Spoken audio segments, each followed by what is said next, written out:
Welcome back to the Cryptic Kabal, Season 2 of Monster Monday, Session 45, Holding Out for a Hag Hero. The year is 65,008, the month of the crowning, which is November, and the 11th day, the time 7:58 p.m. at night. Important details for later. Last time we left off, the party had managed to, unfortunately, have to cancel session. But prior to that, we actually had session in which the party found themselves in a sticky situation, starting out with them coming back to the Bodax on strange crosses as weird creatures looking as if like spiders that were cloaked began attacking and casting magics. The party quite quickly made mincemeat of the two wizard-like creatures and destroyed the rest of the ritualistic room. Not before, however, poor Crump, Azurus, and Wara would find themselves chased out and beaten down by a massive Nightcrawler. With that, as the Nightcrawler continued to cut into the party, tearing apart the enemies around, the creature suddenly found them outside, killing Crump quite quickly as he was then beaten down on by the rest of the Shadow Elementals, while poor Wara played hide-and-seek, trying to hold his breath as if being looked at by a giant T-Rex while invisible, and Captain Azurus found himself 40 feet up in the air, floating, hoping to not be seen, after giving his confirmation that he would not let Crump die, valiantly doing everything he could to, and then fully accepting without a care his death. As Captain Azura, still in a shock in the situation, we found May and Floorsnap doing all they could from the material plane. Floorsnap tearing into the buildings, ripping off the ceilings, trying to break the ritual with any way that he can, trying to find his way into the plane of shadows while pissing off the Nightcrawler as much as he could. May, with some quick thinking and trying to avoid being swarmed by a bunch of cinder swarms, would quickly retreat to the skies, trying to get above the cloud line and above the lair action of darkness that was beginning to envelop, trying to get sunlight to beam through the open viewing portal that she had created. As the party comes back, we find ourselves in a very difficult situation as we look back to the top of the initiative. However, as the party was messaged during the week, as we hit the top of the initiative, round 9, May currently about 735 feet in the air, Floorsnap sitting inside the large ritualistic room, trying to draw with the blood the creature or the symbol he had seen. Azurus, as you stare down, watching the Nightcrawler turn its head and looking at Wara praying, but that this creature can't see him, but a look in his eyes as if he is ready to go after this creature with the last of his energy if it means getting any bit of damage. So you begin to plea your concern of your crew being killed, seeing your own death coming. The area goes almost to a standstill, looking down as Crump's body is mutilated and beat on by the shadow elementals.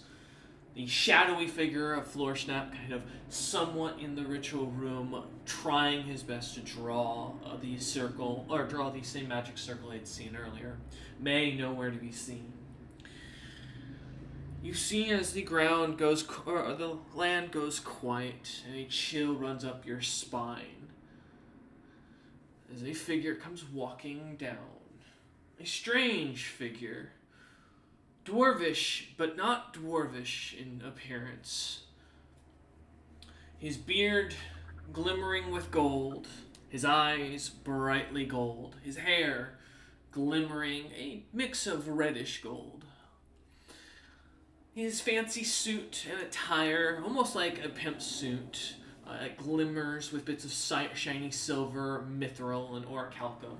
A what looks to be a walking stick with an eagle's head on it, made of solid blue ice, as he kind of lightly taps a few of the corpses, moving them aside, shoving a shadow elemental with very little issue, walking about, kind of stands in front of Wara. Get a rough grasp of him, Captain, as he stands roughly about 3 feet-ish in height. As he looks up at Wara, kind of smiles, a couple of gold teeth glimmering, walks over towards the Nightcrawler, pokes it with his staff or his walking stick a little bit, and kind of gives a loud whistle of appreciation. Kind of looks up at you, kind of smacks his staff slightly against the ground as he suddenly appears in front of you, looking at you as you're staring straight at the ground, kind of parallel with the ground. Suddenly a table appears, a couple of cups, what looks to be a large jug that you recognize as the smell of coffee coming from it as he begins to pour it. And though expecting it to flow over, it seems to stay still inside it, in the cup. As he kind of leans in and offers it to you and is smiling as he quietly pours himself a cup as well. Takes a deep sip and then looks at you and goes, "You truly, Captain Azuris, are a desperate and not bright individual to call out to so many beings so openly, offering powers beyond your capabilities, understandings, without your own knowledge. Truly a brash fellow such as yourself would not take a deal from someone like myself, or so I tell myself, but a venture offered or gained is never one that you find by sitting at home.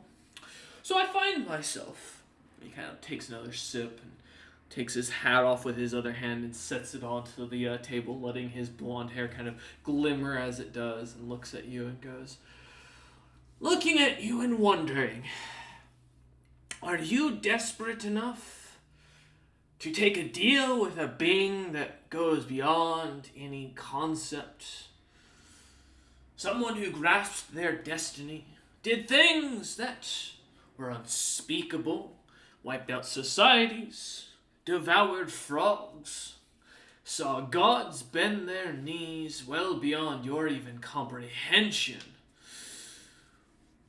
Would you be so insane to offer your service to someone so high-ranking? You'll piss off that little dear of a fellow you've made quite a friend with." Though, as he looks down at Crump's mutilated corpse and looks back at you and goes, "I imagine that's probably already on your mind. Please do speak, and take a sip of your coffee before it gets cold." Azores will take a sip, and he will say, I've done many foolish things in my time, and I'm almost certain I will make many more foolish decisions that'll cost the lives of the crew around me, will cost me money, and those will be regrettable decisions. However, I will do anything to see her again. "Anything?" Looks at you over his coffee cup and goes, "Would you doom the poor souls of your compatriots to a hellish experience that could see you dead at even the slightest inconsistency or misunderstanding, at the very smallest chance that you might get to see her once more and grasp a power that makes it so no one can take her from you?"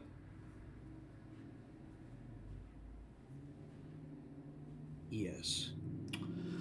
"Then, my friend, I am happy to offer you such a bargain, but I'd be a cruel man not to explain to you what you're signing your friends' souls to, as well as your own. I have an agency with the same fellow that you have an interest in.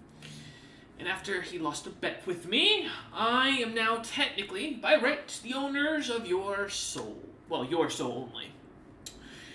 No, I can't collect on that if you're killed by a... Well, he looks down at the Nightcrawler that's still looking over at Wara as a little bit of drool kind of hits the ground and looks back up at you again and goes, well, if you're dead. So, I propose this. You can win your soul back, the ability to gain everything you desire, and you will not have to serve any man or woman that you do not wish to do so, as I know your proclivities towards never-ending service. But, with that, I ask you, would you be willing to do me such a bargain to deal with a little fellow on top of this? A fellow that if you survive as you come out of this, that will need to be removed, as they will have what you seek by that point. So you'll be doing me a favor, damning another, and gaining a value out of it on top of it after your hellish experiences. As he kind of begins to slide what looks to be 2 contracts in front of you. The first, as you begin to read through it, over a quick glimpse, Azurus, simply reads that I, Captain Azurus, fully with sound mind, body, and soul, give my true name. Or is it just me that can't hear anyone? Oh, what? What's up? You can't hear anyone, Lucia? Just you. Okay. Yeah, for a second there I lost. Oh, no worries. Alright, he can, as you... I heard him slide the contract forward, and that's it. Oh, no worries. As he slides the contract forward, and as Captain Azurus begins to read, it reads, I, as Captain Azurus, with my true name, and a sound body and mind, no distress, no need or force added, give my soul and my being temporarily to this being, as it leaves a blank sign there. In exchange, he will save mine, my crew, and anybody who recognizes me as their leader's souls, and send them with me to Moors. Their souls will be his if they die down there. However, if we manage to escape by our own means, our souls will be given back to us. Our only requirement is to survive and escape by our own right. No god, no demon, no divine inception. That's what, as the first contract reads. The second reads, I, as Captain Azurus, swear on my true name that I will offer my service to this being, and it leaves the name blank again, in exchange that upon once I leave Moors, my crew and I will be given our full freedom if, as well as what we desire, if we manage to defeat the group going as the name of the Unfortunate Sons. And it leaves a signature spot down at the bottom. Question. Is Yes. this a one or the other, or a No. both situation? You can sign one, the one going to Moors, and that will save you and your crew's lives here, is what you basically get the implication of. It'll send you to Moors to fight there. The second one is to basically give you what you're looking for, which is to say that as Azurus, you don't really have an idea where to start looking for your lost love. And this is he's promising is basically going to give you the exact direction where it is, how to get it, and has basically implied that they will already have it. I think this just grabs fucking Wara, Azurus, and You're gonna find out. Crump, because Floorsnap and I see Azurus as an employer, not a leader. Oh, and technically, you're fucking condemning Vicaret to hell. You are signed on by crew contract, so you are considered part of his crew. Because that was the first introduction you two did, was you signed the paperwork that Captain Azurus provided you to. Now, neither of you gave your true name in that paperwork, by definition, so you will have a chance to save against this. Oh, okay. In a sense, and I'll explain what that means, so don't worry here in a sec. Okay, because Yeah. otherwise I will cast Galactic Testicular Torsion on Azurus at a future date. Right. But Azurus, as you see these two contracts kind of in front of you, reading through it, you can roll Decipher Script to see if there's any language written down below.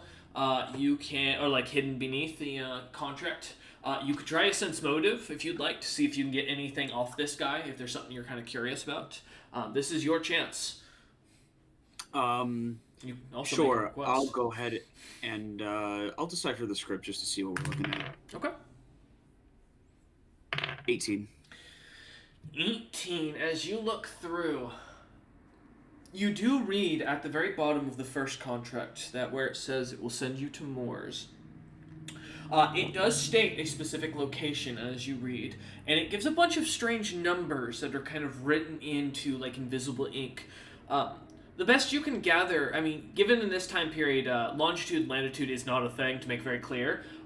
It's hard to tell, but you'd guesstimate this is some sort of location, maybe? It could be also a meaning of something else, but it's hard to really gather. Otherwise, the rest of the two contracts seem to be as they are, shockingly. Mm-hmm. And so, just to clarify, is it sending all of like myself and mine to Moors, or just Correct. us who are okay? So that would be all of my crew, Vicarette, everyone. Floor Snap and May will those who have signed your contract to become crew or who recognize you as their leader and are following you will automatically be sent there. Those who, in a sense, didn't sign their true name will have a save and will get to choose if they wish to go or not. Okay. Is from what you can gather of this contract. I will also note you have never seen this individual god or creature before depicted in any notebooks or books. He doesn't seem to look like anything of familiarity of any avatars that have been listed at any of the churches, many churches you've visited. Mm-hmm. And just to get this out of the way, like this is not Alfred Stone we're dealing with. Correct. Right? This is not Alfred Stone, nor is this Kaijin. Because as he kind of just implied that Krupp being dead, you are already having issues with Mordins. Yeah. I was like, oh, is this how Royce is gonna get me to make a deal with with Alfred Stone? But no, this is a completely new guy. This does not look like Meadmancer from the depictions of him. However, this guy is dwarvish in shape and size, and with his honey blondish appearance. This could be a younger Meatmancer. I mean, the one you've heard about is this older, a bit more saltier looking man of the earth, a bit more butch cut, less clean looking, so potentially. You can roll a knowledge religion or a knowledge history if you'd like to see if you can recognize this fellow. Also, sure. is time literally stopped? Yes. Okay, cool. Yep. So you said religion or what? Religion, history, yeah, or I'll also take Arcana. However, I would not recommend. Yeah. All right. Can I detect alignment? You're frozen currently, Wara. The only thing you're detecting is the Shadow Crawler's alignment. If you want, I can tell you that. Yeah. Well, I guess unfortunately I have no idea where this guy comes from because I rolled a nat 1. Nope.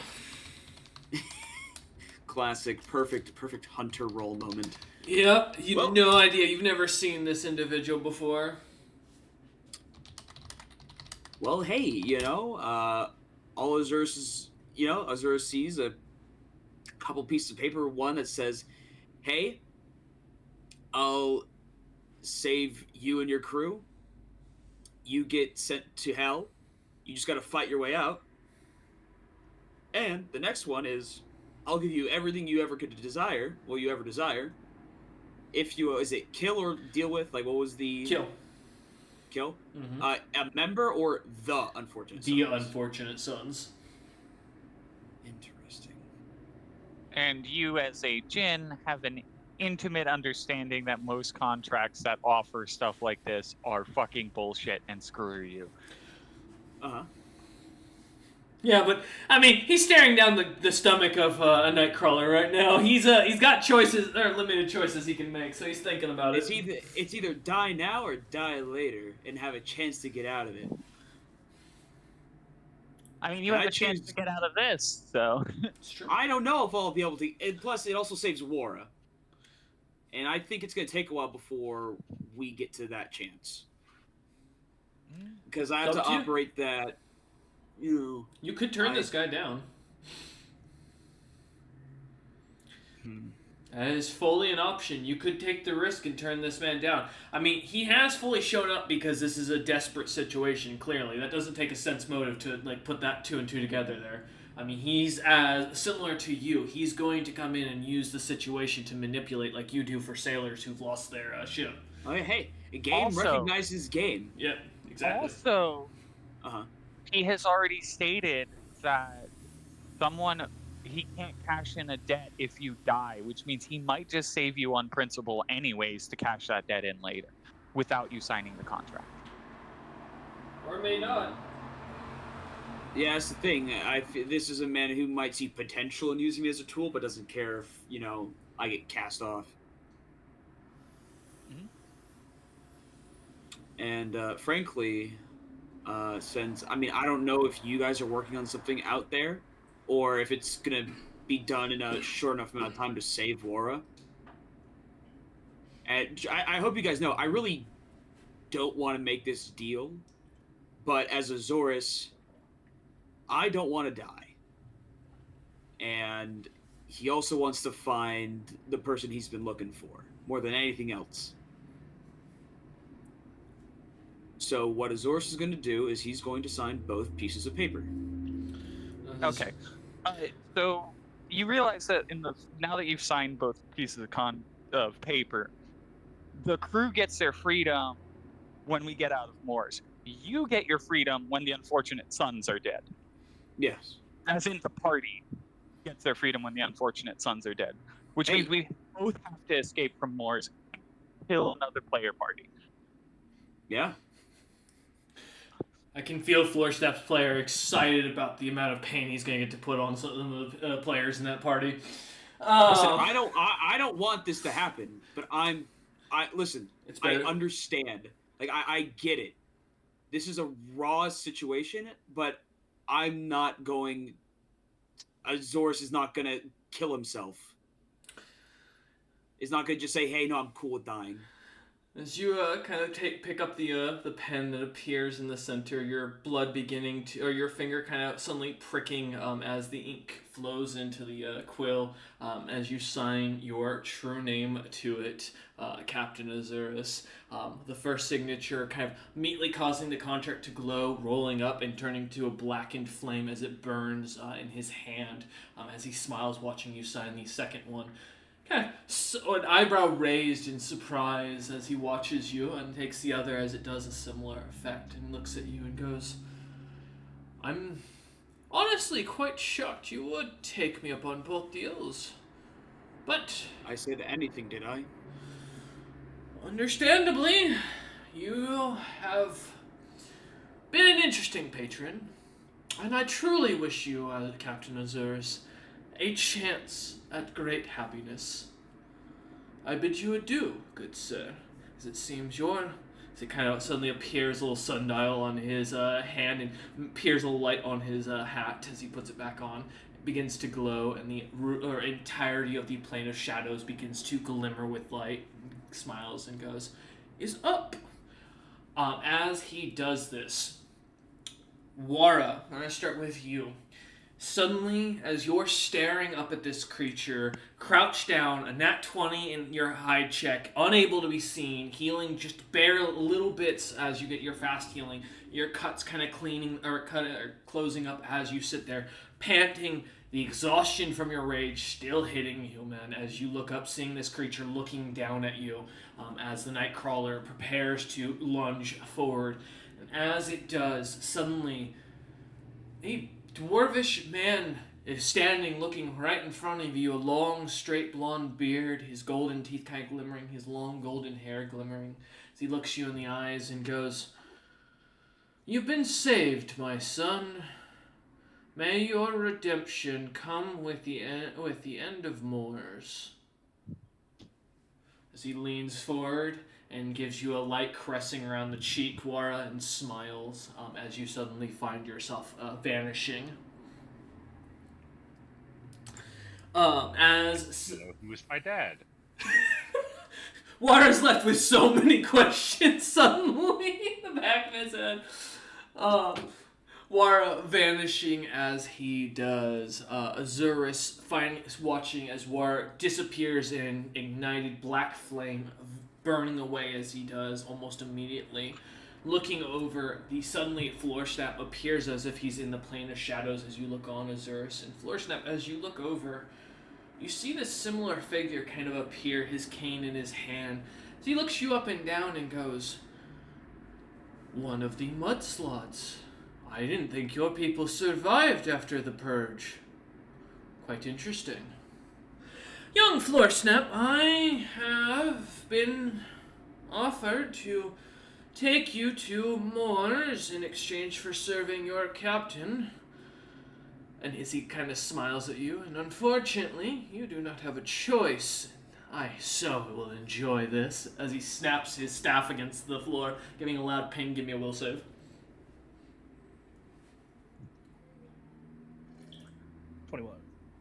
21. Unfortunately, you do fail as you feel the fire begin to kind of wrap up your body as he looks at you and goes, "But I'll leave you a good gift. When you're leaving, that crawler will be waiting for you at the exit on your with your hands able to wrap around it." As he gives a light smile, watching you disappear in a blackened smoke. Just kind of like quirk an eyebrow and say, "You're not the red-headed man I fear. You are sending me to usurp your place, though. I'll keep the seat warm." As Floorsnap suddenly vanishes as he finishes saying that, a chill going over the quiet stillness as Azurus hears this. As suddenly the creature kind of turns and heads up for about 100 feet, pants a little bit and then snaps his fingers as he teleports May down to him, looking at May, suddenly appearing back in the darkness as you do, May. May, you suddenly see this figure kind of standing in front of you, glimmering. Now being able to see Azurus, it's as if you just suddenly transferred into the plane of shadows. Your little portal now showing the outside world and the cinder swarm down below as you look about. This figure kind of looks at you and smiles and goes, "Ah, the daughter of Vitra. It's been a while since I met your mother. Is she doing well?" Well, I concentrate for a second. Yes. Well, I'd recommend, if you are one of her enemies, that you choose your words carefully. "Oh, no, nothing of the sort. I have merely gallivanted amongst your mother's books, your grandmother's books, your great-grandmother's books, enjoying the fun amusement that she found in so many young figures that she puppeted to her strings. But it's quite interesting to see the youngest daughter has chosen to have more kin instead of only one. We'll see how this one does." And as he smiles at that and goes, alright, looks at you, give me a will save. I have 3 questions. Yes. First off, my soul already belongs to someone else, automatically, as a coven member. Mm-hmm. Do I get any bonuses for that? You do. Your DC is lower. Okay. Second, this is a contract? No and yes. It is not a contract you are being enforced to, if you will. Your soul isn't on the line. If it's broken, it is Azurus's. But in the sense, you are still being taken by it. Go ahead. The reason why I need to know is because contracts universally are enchantment effects.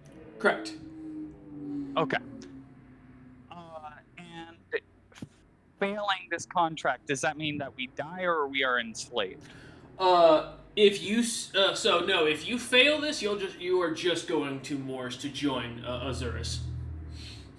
From what you, okay. Oh, you mean if you succeed against it? No. Basically, from what you can gather, immediately this will break you of your service to Azurus. I need to know that if the contract is violated, is it a death effect? No. Okay. Final question. Mm-hmm. This man is a snowbeard?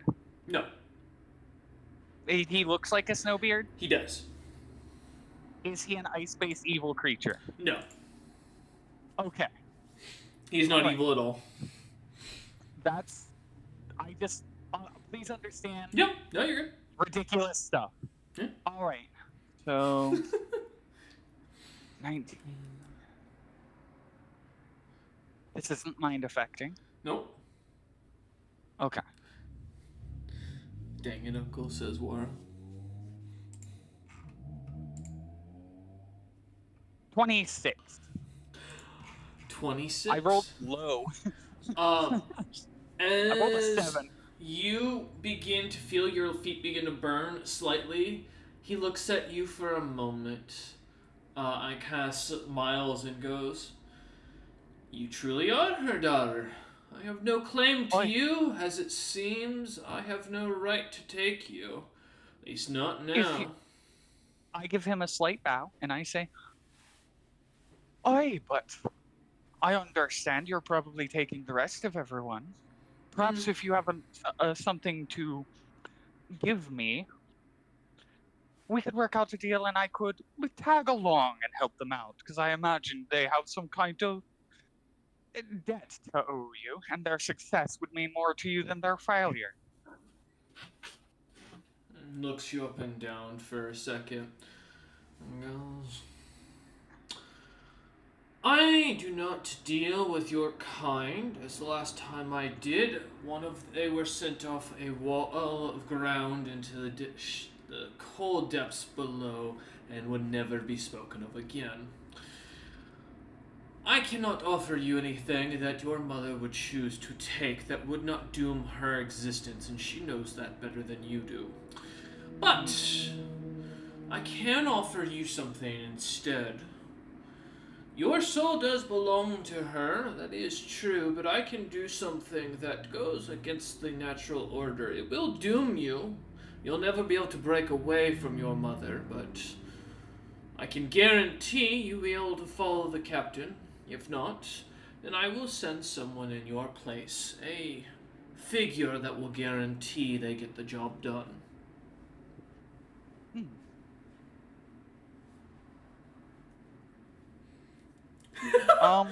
Shut up, Floor Snap. No. Good. God, that sucks, because he said the exact wrong thing to get me to go along with Captain Azurus. Mm-hmm. I have to cleave to nature. I apologize, party. I'm going to be probably rotating out this character. Oh, As no, yeah, no, May- go for it. Totally understandable. May wants to be free of her mother. She doesn't want to deal with this person, and like the cards are the deck is in her favor right now. So she's just gonna fuck off. Alright, as you look him up and down, shaking your head no, he kind of smiles and nods and goes, "I understand your decision. Most Havocs don't choose to valiantly sacrifice themselves for someone they serve, or that they have nothing to gain from. So, I will let you in on a little secret," as he leans in close and goes, "Captain Azurus is the last of the hag spawn bloodline. He is one of the few hag members that can still stand to claim it.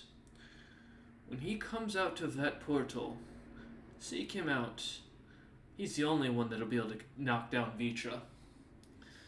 As he snaps his fingers, and suddenly you find yourself back flying above the clouds, enjoying the beautiful sunlight as you find yourself alone, May. All right. And Oh God! And the next step of May's journey sucks, because that means that I have to talk to myself, because May is going to go straight to the cottage and bump into a bad situation she wasn't expecting. as May begins to head off to go deal with her mother, we're going to take a quick intermission to get some stuff set up. We will be back for those watching at home almost in a minute, but for those here on the table, it'll be a few minutes. We thank you all, and we will be back in a moment. Well, as we return back, only a little bit later, thankfully, as the players kind of take a moment, figure out a few things. Thankfully, May's player did have a backup player that was actually already part of the campaign, so it kind of worked out in overall as they join back as a Vicarette. But as Azurus watches May kind of refusing the deal, suddenly the man comes before you once more, Azurus, and he smiles and goes, "Now, I didn't promise that I'd put you all in the same spot. Didn't promise that I'd heal you. Didn't promise I'd get you any equipment or any items. Now, I ask, what would you offer me to make any such accommodations before the finishing of the ritual is done?" As he gives us a loose smile.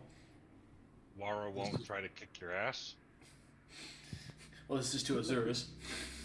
What the frick? In the back of Azurus' head, he suddenly hears Wara saying this. It's like, what? I didn't know we were like that. Alright, well, I guess, when I become a noble djinn, I will give you 3 wishes. More like if. That's a strong if there. I mean, I've seen what your compatriots could. Now, if you said the floor snap fella was going to offer me this, I would consider it. But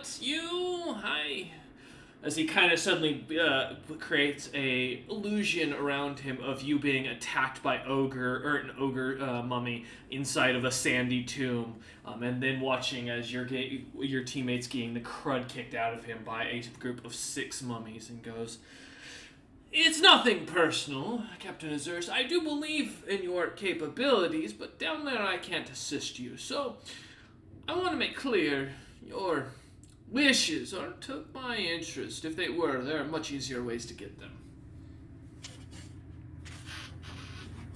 Well, I can't imagine there's anything that someone of your power could ever even want from me.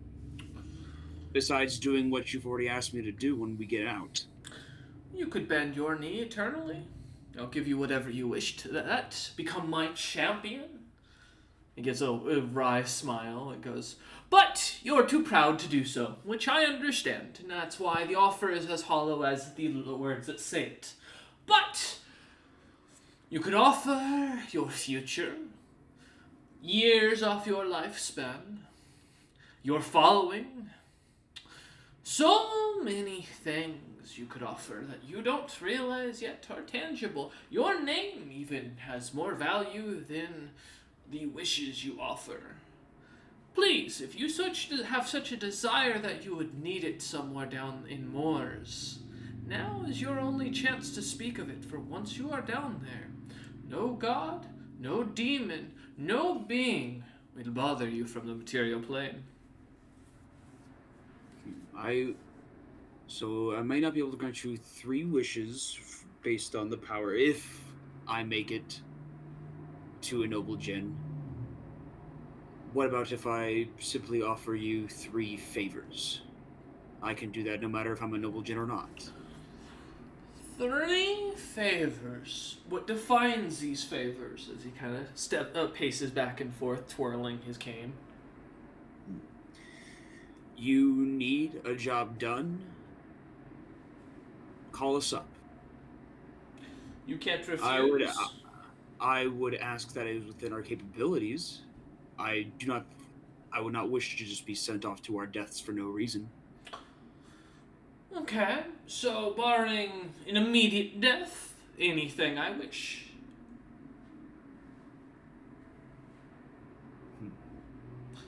I feel like that seems a pretty good deal for you.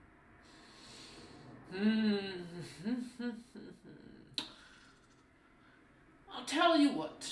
I will give you a single month to answer this, but I will only give you this if you can convince both your compatriots Wara and Floorsnap to agree to it as well. If they agree to the 3 favors, that they will assist you, no matter what I ask, so long as it doesn't respond with immediate death to you or your crew, we have a deal. and I will have your stuff sent in express wrapped in the finest silks that money can provide. If you cannot, well, you'll already be in more, so you can't be more fucked, as the kids say.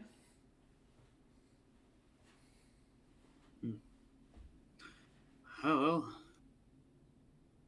I was about to say it couldn't get worse, but Kind probably still can. of smiles to you at that and kind of stops pacing back and forth, kind of leans forward with his cane in between his legs leaning on it, kind of looks at you, Captain Azurus, and he goes, "From the bottom of my heart, Captain Azurus, go to Moors," as you suddenly feel yourself burning away.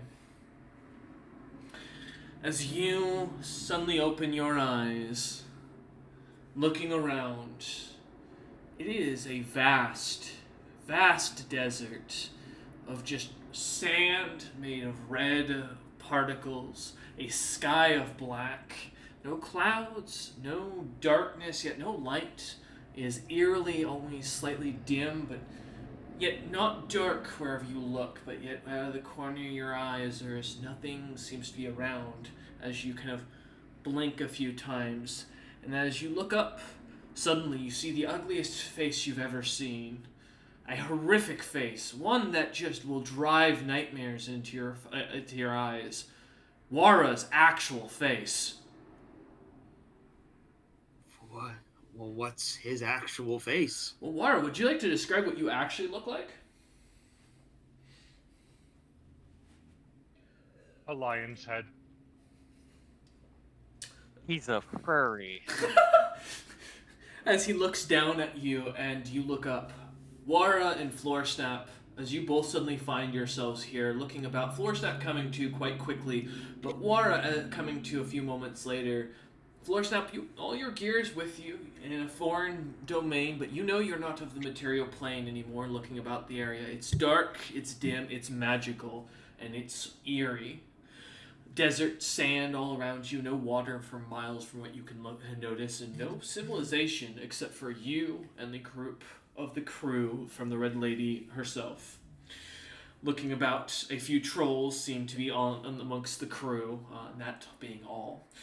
As you look over at Wara, his headband for the first time is not glimmering with magic, and his appearance is his own as you realize his headband is cracked slightly.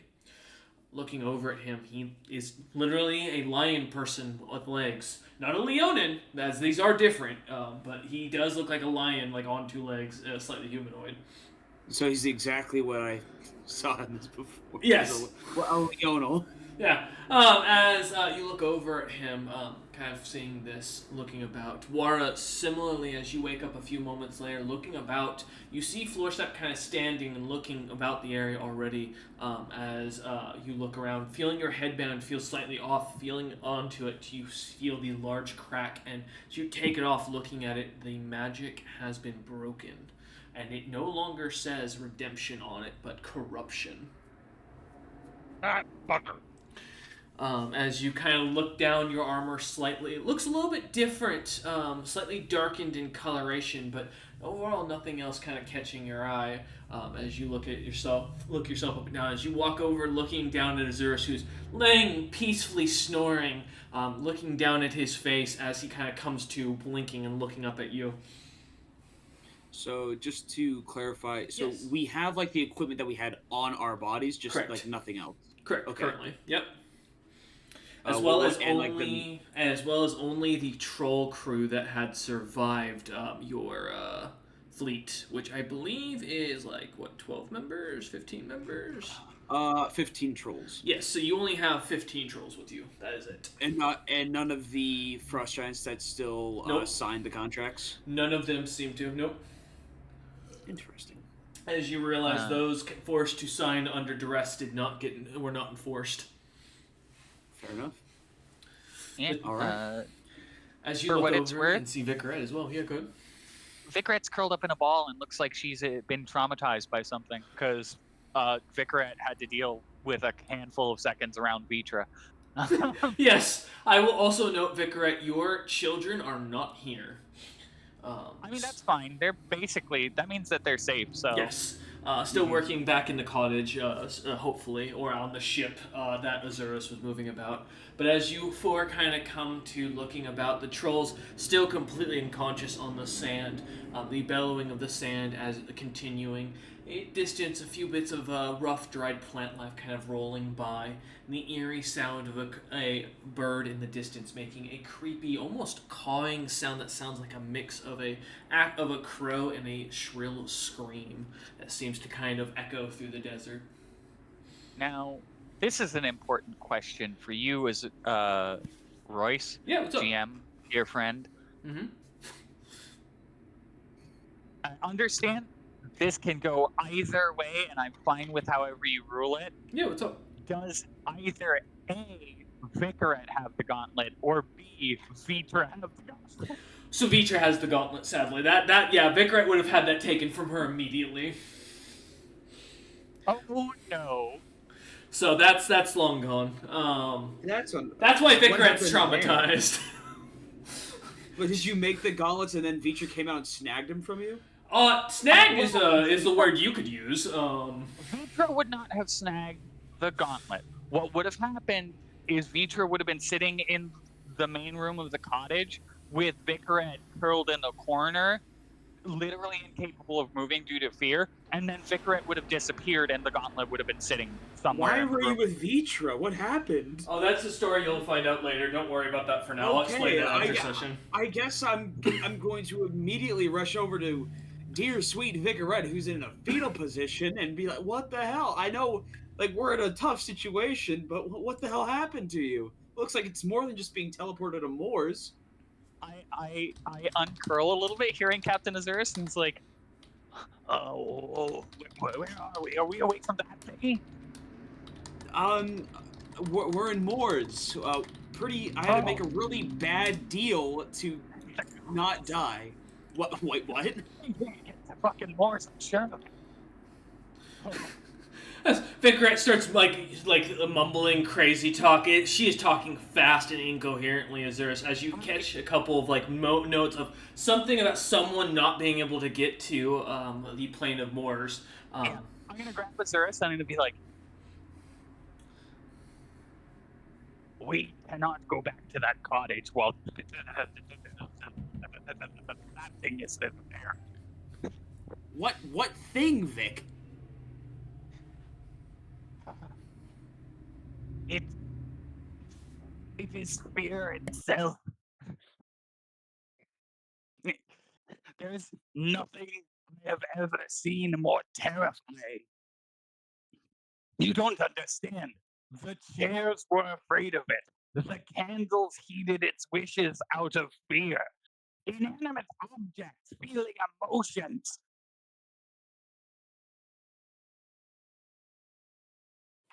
Why was whatever that is at the cottage? She was looking for you. For me? Something about deals and prophecy and betrayal and things like that. Someone betrayed. I don't know. Someone betrayed her, I guess, and she wanted to make it right through you somehow. But you don't understand.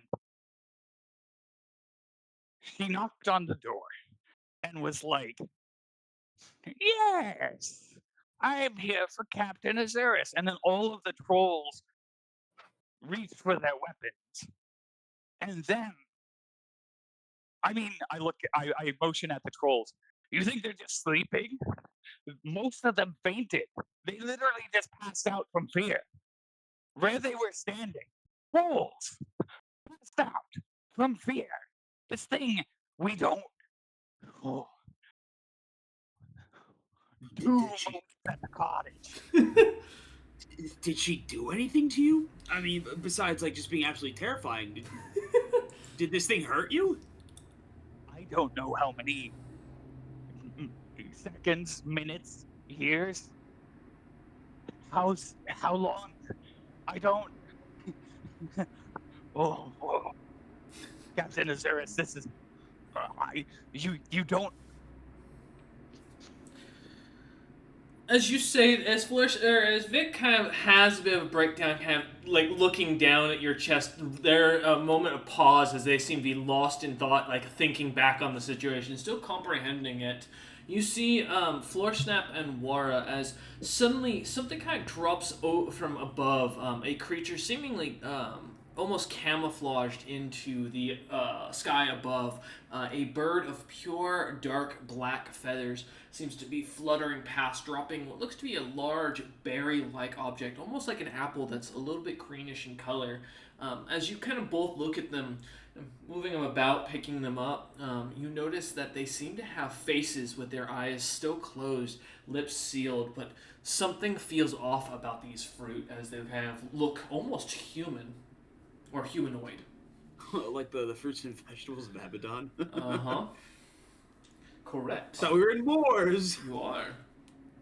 Or like toss the fruit up and down, and Florstaff just kind of has like just the widest grin as he like takes like his ear, like puts it to the horizon for a moment, and say, "Do you hear that, water?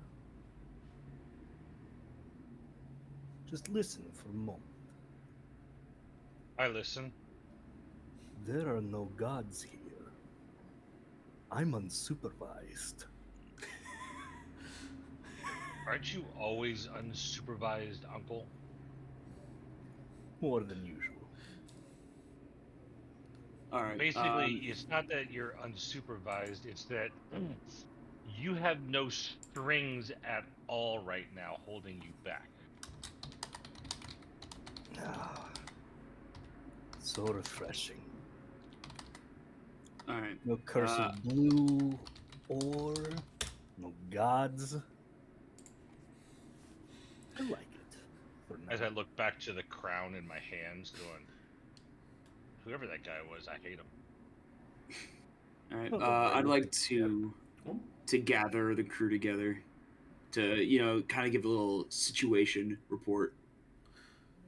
You kind of look over Florstaff and Wara as they had deep in thought. Wara looking down at his headband, anger kind of seeping on his face even through the exhaustion. Florstaff's evil grin that seems to be unable to be hidden as it seems to be deep on his face as he's looking about, feeling the lack of divine powers at hand in the world, noticing that there's not another seemingly Slotty anywhere in this dimension, which, poor for them as he begins to think. As poor Vicarette is still kind of deep in thought, thinking about how to comprehend what that woman was. The crew begins to gather around you. The trolls kind of grumbling, many of them looking on in concern at the weird sand, some of them kind of picking it up and letting it run through their fingers, but none of them seem to understand what's going on as they begin to kind of come around you. Mm-hmm. Just build it in your brain, disassemble it in your brain, calm down. Build it in your brain, disassemble it in your brain, calm down. Build it in your brain, disassemble it in your brain. Alright, yes. Looks to you as you step All up, right. kind of getting one of the trolls to kind of pick you up and leaning on or sitting onto his shoulder as you begin to speak. I don't need that. I could just. Oh, that's float a right. little You bit can higher. fly. I forgot about that. Yeah, my apologies. I could just fly up a little You bit. step up into the air and kind of begin to clear your throat. The trolls and the crew kind of looks at you. All right, men. Vicarette. Oh, yeah. Here's the situation as it is. We are currently in the realm of Moors.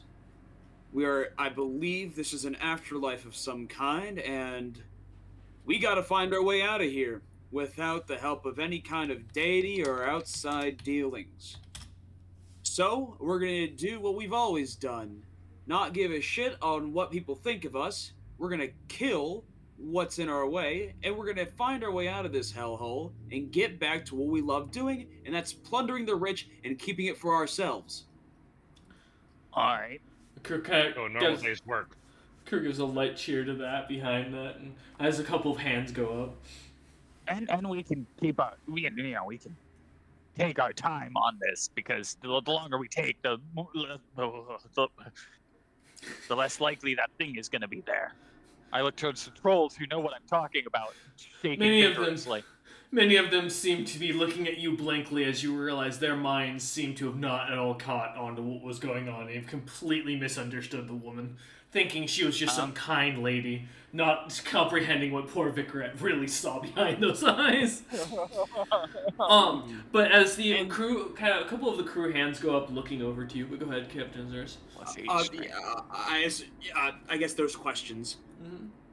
As one of them kind of pipes up and looks at you and goes, Captain, are we dead? I do not believe so. Oh, good. My mother would have killed me. Oh, and you see a couple of them patting him on the back as he's sighing. You hear a couple of grumbles agreeing to that as you hear his mother's name passed around, a few of them looking concerned. On the other hand, the guy looks at you and goes, Captain, I have a question. What is it? I didn't think Mars existed. There isn't supposed to be an afterlife, as my mother taught me. Why am I here? Well, you're here because you're loyal members of my crew. And I made a really shitty deal so that Laura and I would get out alive. And now, we're all gonna get out alive. Because I have my trusty crew with me, and I have Vicaret, and with all of us together, we haven't lost before. 4, 4, 4. He looks all up right. and he goes, kind of nods at that, and then one of the other kind of holds his hand and goes, Captain, where's Crump? I am still dumb as a box of rocks. That's great. All of those bonuses, and I'm still fucking dumb. If I am correct, it was a void crawler? Nightcrawler. Nightcrawler. Yes, unfortunately, before the deal could be made, I have lost Crump to a Nightcrawler. If any of you know what that is. There's a couple grumblings amongst them. Crump gave his life to save me, and when we get back, we will have a great feast in his honor. There will be wenches around. Give me a bluff check. Am I bluffing? Well, okay. There's a reason I'm having you do this for something else. I'm rolling. One of the crew members is rolling sense motive for this. Fair enough. And technically, with the way you let things in there, oh well, shit. I don't think you can roll worse than a 6, but go ahead and try. Do try, please.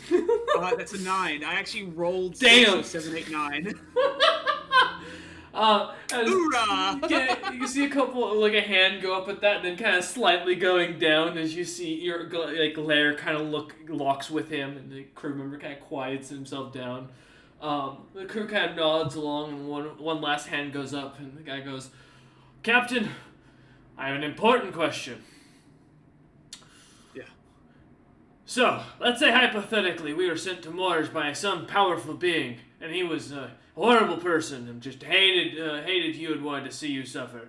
When he by chance put us near a large portal that opened up to a place that looks terrifying and filled with creatures that have powers well beyond anything we could comprehend. Wouldn't put it by you. Looks over at the hill where he sees a large bony gateway with a big black swirling light and goes, Alright. Let's go. I assume, is that a portal to the Shadow Realm or whatever we were just at? As you look over, it looks extremely ancient and arcane. Give me a spellcraft check to see if you can tell where this thing leads to. Sick! We love spellcraft. If anybody else has a nice spellcraft they could help me out with, it's pretty nice, or they can do it themselves. But that's just me throwing it out there into the ether. Let's see what we got here. I'll roll spellcraft on my own because I'm Vicaret. That's a 6 for a spellcraft, and Yeah, it goes to the plane of shadows, definitely, man. It's black, shadows. Yeah. Zerus is a closet racist. 29? 29. Fuck! Alright. As Vicaret kind of looks over at it, kind of suddenly being snapped out of the funk of seeing Vitra's true personality. And looks over as at the mention of a magical portal and has seeing this. Recognizing this is not the plane of shadows. This portal, as you kind of not moving, but even from this distance, seeing the strange carvings, they look to be of foreign creatures, not of the material plane, nor of the plane of shadows. Your best guess could be Abaddon, could be Paradise, but those creatures look vicious as all hell. So the better guess is Abaddon, from what you can tell. So, I think our best course of action is to go the opposite direction of that portal. What do you guys think? Yeah. I Yeah. turn around and start leaving. Yes, everybody, let's go that way. I'm going to need War and Floor Step, however, because I need to talk to you. We'll talk when we walk. One of the trolls kind of raises his hand one last time before you get moving and goes, Captain, I have a seriously important question. What's it? Floor Snap, you've been here before, right? Oh no, first time. You see he goes pale, and the rest of the crew kind of suddenly kind of slows their step a little bit and starts waiting for you to start moving forward. How old is Morris? So it's been around in theory since your day and age. It just wasn't well talked about or discussed, as it was kind of a chaotic plane of just death. I mean, it was a place for souls to go in the afterlife that were lawful evil. Just wasn't many that were back in the day that followed under that alignment, unfortunately. So, Back in my day, it was a mostly empty place. That's probably changed though. 1, 2, 3, 4, crew 5. kind of nods at 6, that, a little bit worried, but still kind of pausing as they kind of wait behind. As Ozurus as Vicar begins to lead them up one of the sandy dunes, just to kind of get a better look around. Zurus, Wara, and Floorsnip kind of a little, not far behind, only about 10 feet back, lag behind, a way to get out of earshot of the crew as they seem to be interested on what's going on at the top of the dune. Alright. So, allow me to give you a more insight into the deal I made as you are pretty much immediate to me. I'll tell Vicarite later. She also deserves to know, but as she's keeping the men in line, I'll do that a little bit later. And then I will go into at least the contracts in which I signed to get us into this mess and out of the last one. I know it was a rough deal. I didn't want to make it. But it was the only way in my mind that I could see an immediate out to save Warren and myself. Floorsnap, I do apologize to bring you in this situation, but for some reason you look oddly happy, which scares me, but also kind of fills me with a little shred of hope that we might get out of here.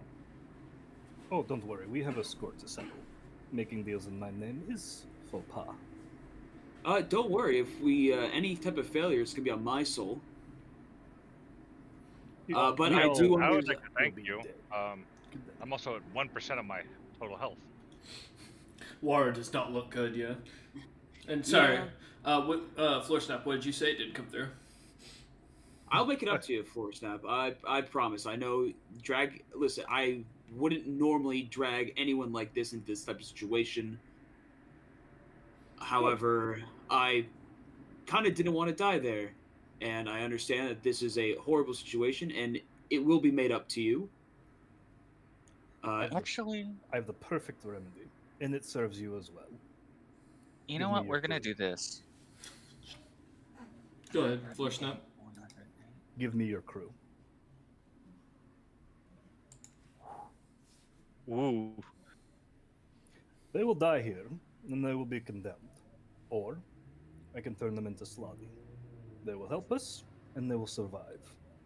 96. How many can you do at a time?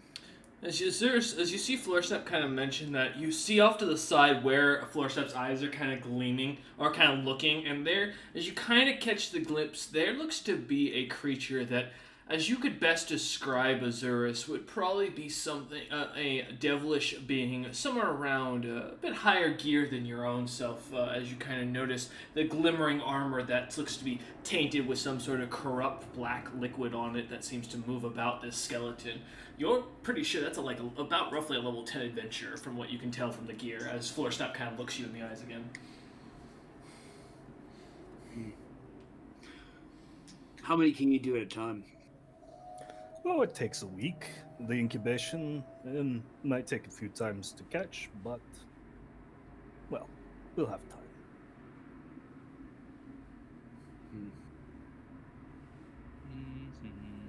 Just a small nick with one of these. I hold up my hand and the odd kind of armband claws that come over Floorsnap's appendage, kind of gleams menacingly.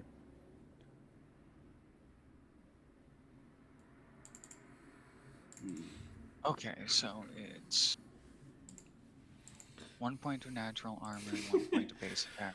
As you or as Floorsnap says this, as you kind of cusp the hill looking out, Vicar kind of looking about as she kind of pulls out her document, is writing a few things down, noting a couple of the rocks in the distance, their location in comparison, just to get a feeling of where you guys are. As she kind of starts drawing a rough map, trying to busy her mind with anything else other than focusing on what just happened. As she looks out, kind of doing this, the three of you kind of cusp the hill as you're having this conversation, staying still off to the side and look out.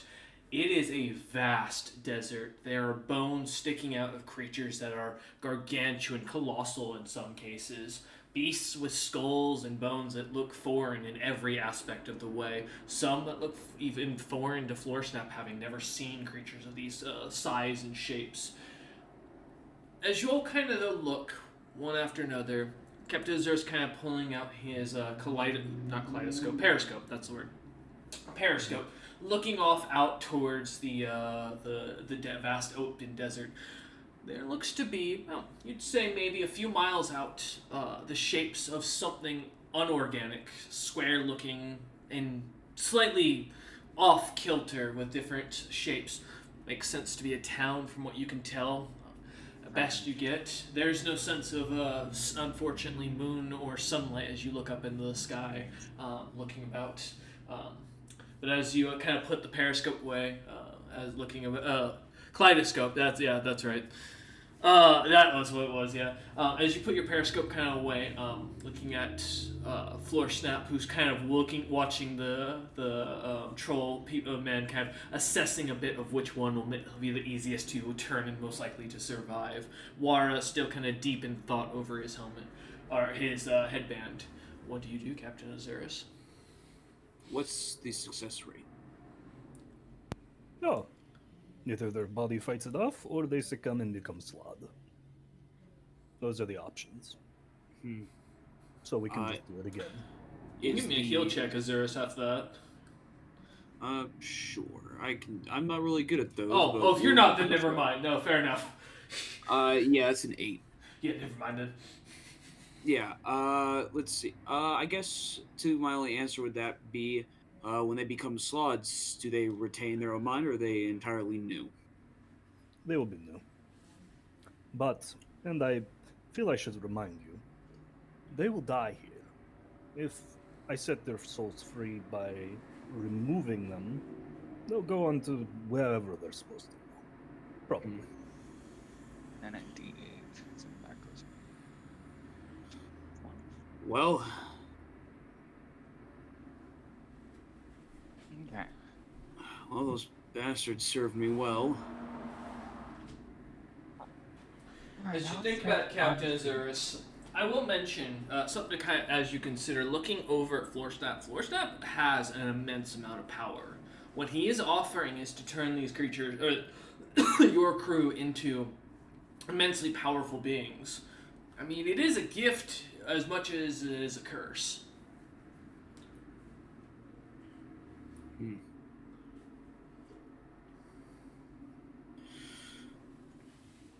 Oh well. Might as well have a little bit of help getting out of here. Yeah. Do it. I just kind of like give just the wolfish smile. And just start trotting off to the trolls and say, "Good sirs, I need but a moment." All right. Desperate times. As you say this, kind of smiling at the crew as you go over to them, one after another, you kind of hand them out this what looks a drink from your water skin, as they seem to gladly take it, not really caring or concerning themselves as they watch off in the distance as each of them take the concoction. And now I am going to do, indeed, a fort save for the trolls. I assume you're not going to let Vicarette drink this, correct, Floorsnap? No, I'm not offering it to Vicarette. Alright, I figured as much, but I had to ask. Okay, cool. Also because Vicarette can't be turned by it, because she's not humanoid enough. That's true. That's Yeah, true. I'm a monster, and also I'm already an outsider, so I can't become a slod Alright, without shenanigans. That is... Oh! Well, they would have succeeded if they had rolled a bit better. They could have actually made the DC. As you head... Modifier. As you head in, or kind of head over, and feeding them this, they, one after another, begin to sweat, but the concoction, as Floorsnap knows, will take about a day for them to begin to fully need to be mobile, being able to move for the next 24 hours before their bodies will succumb to a feverish state in which, well, they will either die or turn. There is no real option once you've ingested this. It is not a good concoction. This is not how slotty are normally made.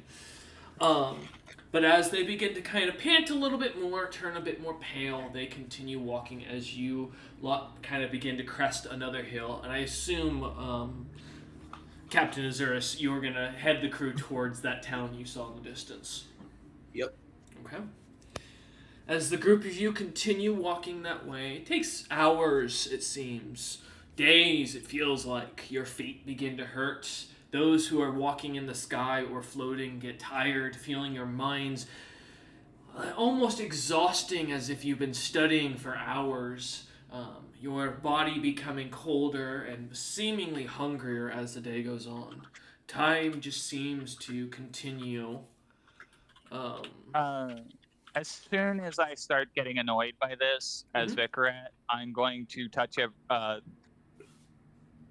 imagine, honestly, the person who is not being bothered by this is Floorsnap. Nope. Floorsnap is suffering just the same. He is just grimacing through it as he is floating. Okay. In that case... Well, Azurus... Okay. So Floorsnap, Azurus, and Vicarette, sorry, Wara, are going to be booped, and they're going to have planar protection armor, basically, so their armor adjusts to the plane, so that way they don't suffer the full effects of the plane. Lasts for an hour per level, so you get 7 hours of it. Is that plane? Does that also affect Lair, out of curiosity? Yeah, it would affect Lair. Okay, perfect. Because they're basically the same. I thought so. I wanted to make sure. Yeah. Okay, perfect. Yeah. Also, as Vicarette comes and does this to us, of course, I would fill in Vicarette of what has happened. Okay. And stuff like that. Okay. Yeah, I look to you and I say, listen, I'm just, hell, Moors or not, I'm just happy that my mind is back, and that thing probably can't get to us ever again. I'll be honest with you, I'd be happy to die here if it means I never have to see that thing again. Hey, I don't know what you ran into, but hopefully by the time, if we do ever come across it, hopefully we'll be strong enough next time. Listen. Go on.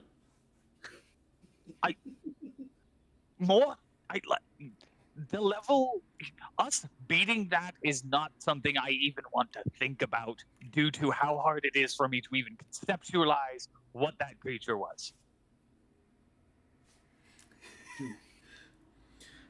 Also, she took your gauntlets. What?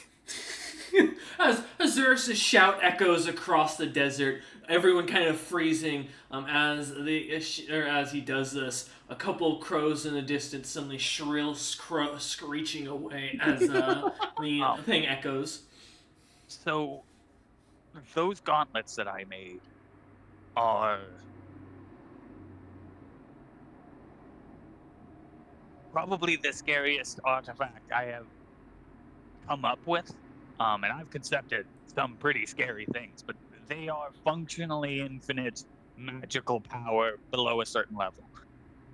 Like, the vast majority of spells that are known in the material plane would be able to be generated by those gauntlets and used functionally infinitely, provided you have the right combination of life force and know-how. And Good now they're in God. that thing's hands. Yeah. Like the gauntlets are pretty much. I mean, technically the blueprint is safe. I already sent that out, but I don't think the person that I sent them to is going to be able to make gauntlets on the same caliber as that. He might go above, he might go below, we don't know. But those gauntlets, the first set, made with the special materials that I acquired that I don't know if anyone else would have had access to. They are. I'll show you the notes tonight. For now, let's focus on leaving. Yeah. Hopefully, maybe we'll be able to get something to. I still want to be able to use that sword. Azurus. I just wanted to use my freaking sword, and now the gauntlets that were for me to use it have been stolen. As you shout this once more, Floorsnap and Wara, as you two are kind of watching ahead, give me a spot checks, both of you. If you wouldn't mind.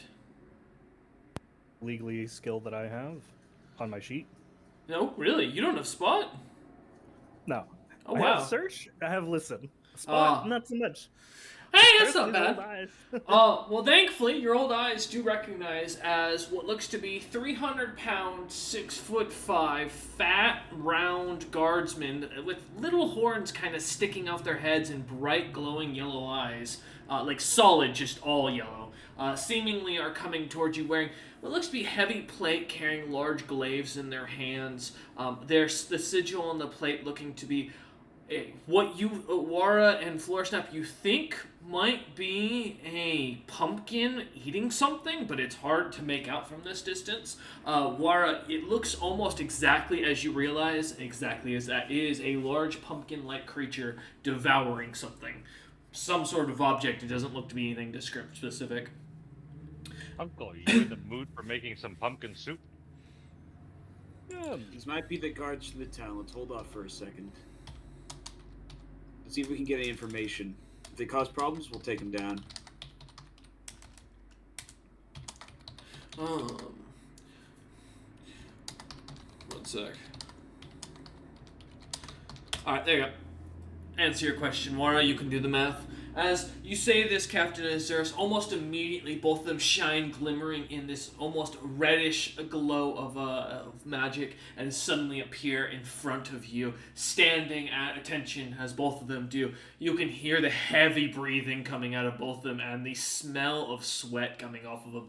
It is not the most kind smell. These men definitely haven't bathed before, but as you get a good look at them, all the four of you, you notice they're not walking, they're floating, and they have what looks to be tiny bat wings, probably no bigger than Wara's hand on their backs, kind of fluttering rapidly to keep their huge frames up. Their legs about the size of toothpicks that seem to kind of just hang and dangle there uselessly. Their arms, though, look to be massive and extremely well muscled. As they look at you, or as one of them kind of moves forward and looks at you as Captain Azurus and goes, "You there need to stop shouting in the name of the great Grand Duchess Gula herself. We request that you identify yourself and who you serve of the Seven Lords." My name is Captain Azurus. This is my crew. And I serve myself. Yeah? Captain Ozorus Hello. of the mercenary company looks over at Vicar, kind of saying that, noticing her speaking up, and goes, "Do you have something to Yeah. add?" Oh, looking at Vic, never mind. Mm. I was just greeting you. Do not greet me, you foul creature. I do not need to be dealing with you inferior beings, you damn Formians. I represent Gula of the great Salvatore's Rock. We serve amongst the grandest of the powers and wars, and do not recognize any mercenary company led by a Captain Azurus. If that is your name, I request that your mercenary company do an about-face and return to whence you came, as you are not welcome in our lands. We are not contracting you, nor is the Grand Duchess have any interest of any of you, as his eyes kind of stop on Wara. And he looks Wara up and down and goes, "Oh, I apologize, my prince. I didn't know that you were amongst the people here. My service is at your beck and call. Gula the Grand Duchess, I do apologize, does not right now recognize any mercenaries coming outside of her territory, young prince. If you were coming with guards, though, that is much different. We can accommodate you, of course, at the inn." Shush. He got quiet down immediately, and he is on the ground, kneeling, kissing Wara's foot. I give Wara the side eye. What this man here next to me, named Captain Azurus, asks you, you will answer in kind and honest tone. "Oh, of course, mighty prince. I apologize for such disrespect. We had no idea that you were here, of course. Captain Azurus, I apologize. What was the question you had for me?" Please tell me where we are in this realm of moors. You are in the Grand Duchess Gula's territory, a territory that is mostly a desert. A lot of it is open land, as you probably are familiar with, being a man of this plane. Much of it has died off due to her gluttonous spirit and interests.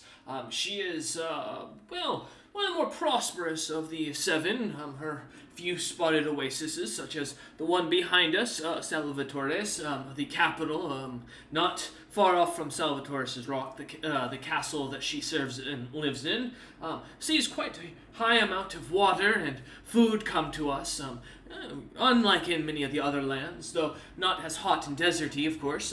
Many of them don't feed their peasantry. Gula is a kind Grand Duchess who believes in making sure her people are taken care of. Hypothetically, if people wanted to leave moors, how would they do so? I'm sorry, Captain Azurus, I don't understand. No, you can't leave moors once... those souls I've heard that are born here are capable. Those who are chaotic evil in alignment, their beliefs and moral code cause them to be forced out of these territories, typically within weeks, sometimes months, depending on... Those who find themselves in the more neutral perspective typically tend to morph and change within weeks. Those of the lawful nature tend to find themselves unable to change, but unable to leave most often.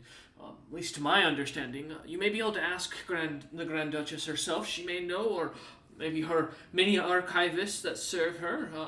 I apologize, but a mere servant such as myself would not know these things. Well, you've done a fine job as it is. Would you please escort us and my company into town? If the prince requires further escort, of course it is my kindest honor. I will be able to tell my grandkids of such a deed.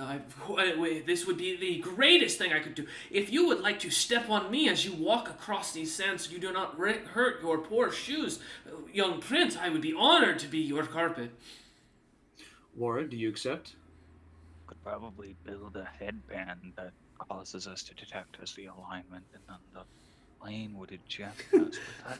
As Vicar kind of mumbles in the background listening to this. Go ahead, Warren. I will walk next to the captain, but please lead us into the city. He bows and goes, "Of And course, if your Duchess requires an audience with me, we will then discuss it. yes, But I do not demand an audience with her. of course, my prince. I will make sure to let them know. Would you allow me to let your father know that you've arrived here?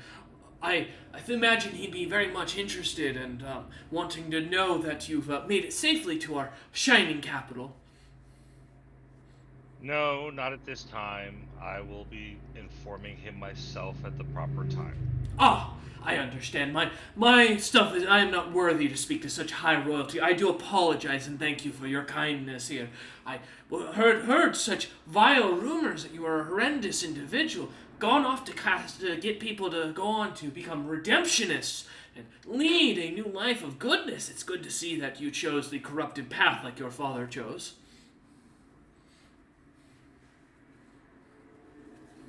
As he starts, you How do say. we determine where we land? as he starts This is guiding fine. you. The guy as he I guides you. look at the headband wrapped around my arm, going, "Oh boy, here we go." Well, Vicar, you know that might only apply to those who've died and their souls are here. I don't know if we've exactly died yet, so I don't know if the rules are applied to us the same way. The guard pipes up and goes, I do apologize, Captain Zurus, but if you're here, even as a servant to the great prince, it means that your soul has been taken by our prince here. You serve him in eternity, in a sense, so you can't leave your soul. However, if you do still have possession of it, or if the prince has been kind enough to let you keep it, you can summon it to yourself, like a coin of sorts. Many such devils do so to prove that they are still valid and valued amongst society. Those who lose their coin no longer subsisting as a citizen, if you will, more acting as a slave, treated as such.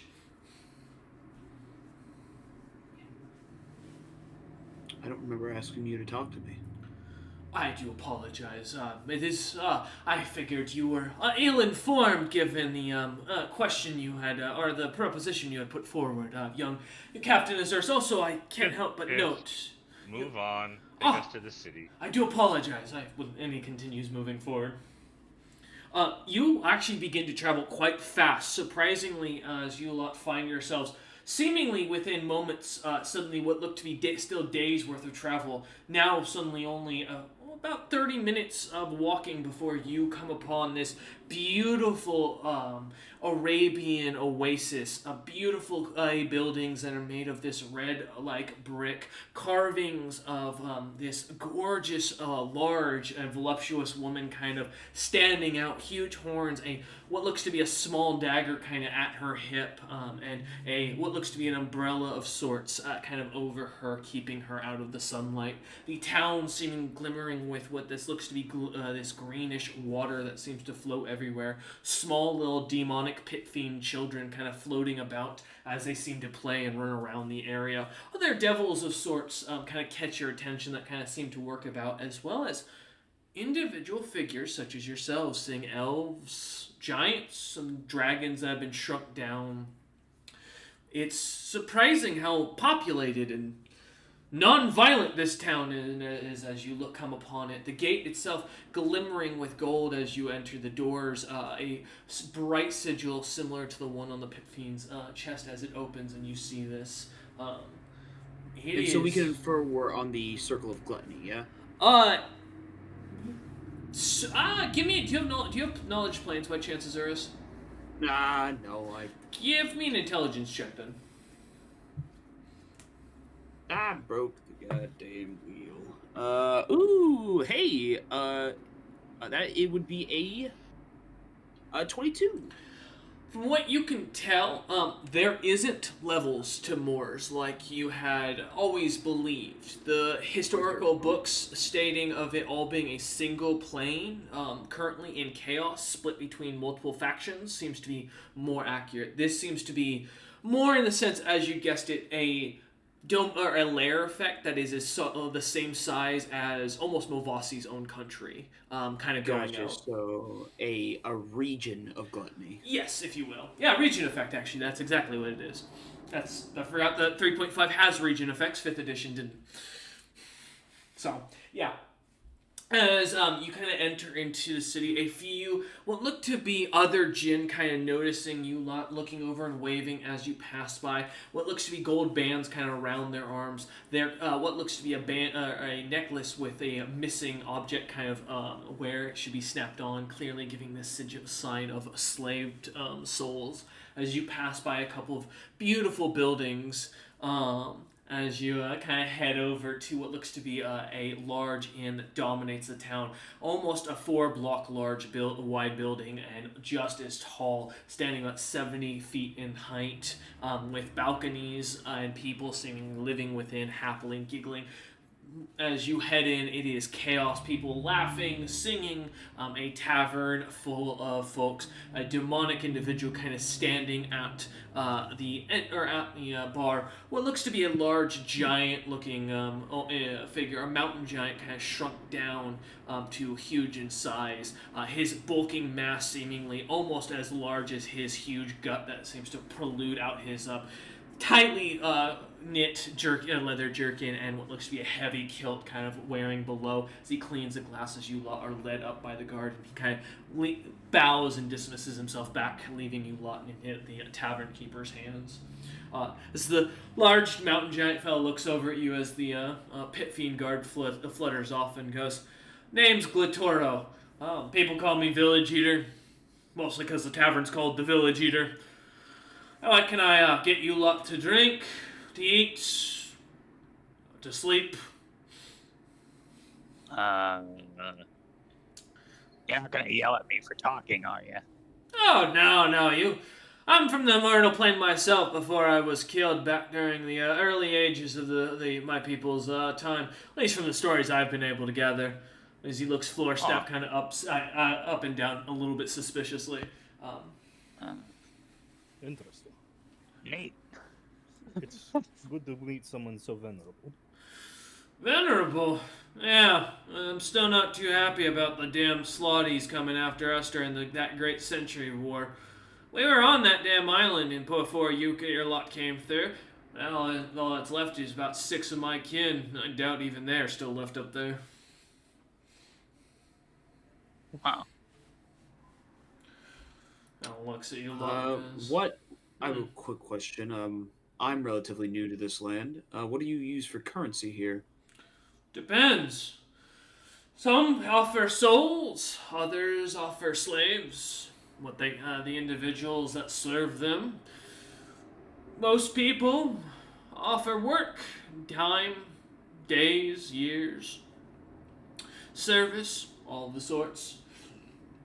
Don't really value much for what the material plane considers currency. Everything's about eternity, if you will. Souls are the most valued, and time is the second. Finally, a currency system that makes sense. And nods at that and goes, the Slotty taught it to me before they decided to crucify me. Makes sense. My people are smart. Oh, those damn chaos, damn black-looking Slutty.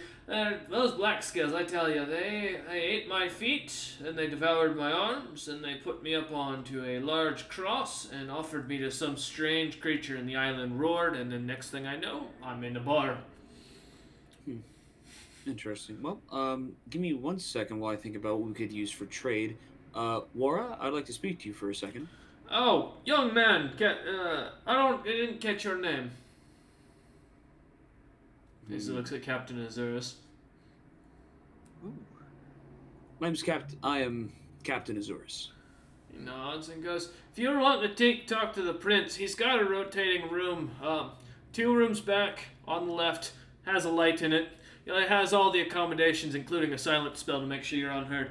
You're all welcome to it, and it's big enough to keep a fucking army in there, Jesus, with how much he's paid for it.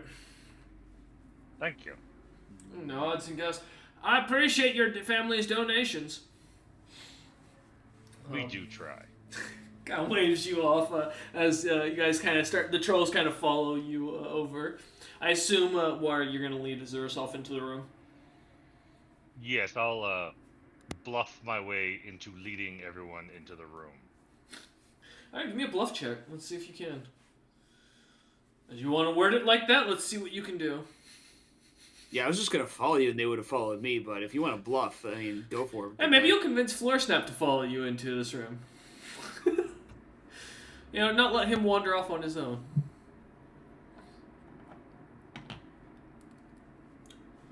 Alright.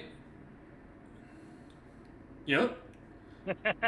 That's not a roll, that's just a bonus. Are you just goofing, my man? Are you saying that's a +7 roll you rolled? Oh no, holy shit, there we go, 13. As you kind of say this, kind of giving the nod, an eyebrow like raise and a wink to some of the to Captain Azurus and the crew. The crew buys it, but to Vicar and Azurus and Floorsnap who know you, it's pretty clear you're just bullshitting. But as you start to kind of walk off that way, Azurus kind of following you, kind of leads the rest of the crew to follow after. Floorsnap and Vic, are you going to follow Wara or not? I will, because Okay. I need to talk to my nephew. All right. Vic, are you going Here's to be... the sarcasm part that I just rolled. I do the royal wave. As he Back walks and by to the different people, as you do this, Wara, people are passing out, as they're surprised at you waving at them. One lady, shocked as all hell, just immediately is just, glazed eyes over, unconscious in her booth. It's bad as you walk past the people. Thank God you're not blowing kisses, man. It'd been over. I didn't think about that. I can do that on the way out. He says, the two of you head in with the rest of the crew. And Vic, did you say yes, you're following or no? Yeah, I'm following. Okay, perfect. As you and the entire crew go in, it is, as you walk in, like a Roman senator's house. Marble statues everywhere of what looks to be Wara in different ages, paintings of what looks to be Wara fighting other devilish creatures, a beautiful glowing glittering green bath that seems to be almost completely removed of the green material, giving it a more bluish tint. Lights kind of glittering above as what looks to be heads of individuals and have glow as you hear a faint screaming that seems to quiet as you close the door, and a large bubble kind of envelops the room, silencing all the appliances, as we'll call them. What looks to be a large icebox across the room that clearly is stocked with a bunch of, or almost to the brim, as you can see the door bulging already. The ice underneath being made of what looks to be a body of a suffering wizard in their robes, as they are made of solid blue ice, in screaming in pain before the silence magic takes effect. A nice, what looks to be a red velvet couch with a gold frame seems to be kind of sat off with a few other chairs and pillows for meetings kind of off at the end of the room. It is beautiful, Wara. Wara, if you don't mind me asking, is this somehow a very beneficial case of mistaken identity, or do you have something to tell me? I'm gonna go with option 1. Is that the truth? Yes. Give me a sense motive, Azurus. If you don't mind. Alright, let's see here. Thank you, phone. Okay. Let's see. 22. 22. Alright, Wara, you can either choose to bluff, or if you are telling the truth from what you know, you can just confirm. As I lounge in this chair, I'm telling the truth, Captain. Really. I have no idea who the heck they're talking about. Azurus, he is telling the truth.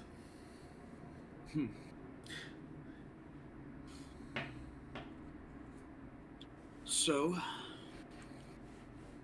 for That's some why reason, I didn't want to meet the Countess or have a message sent to my father while we're here.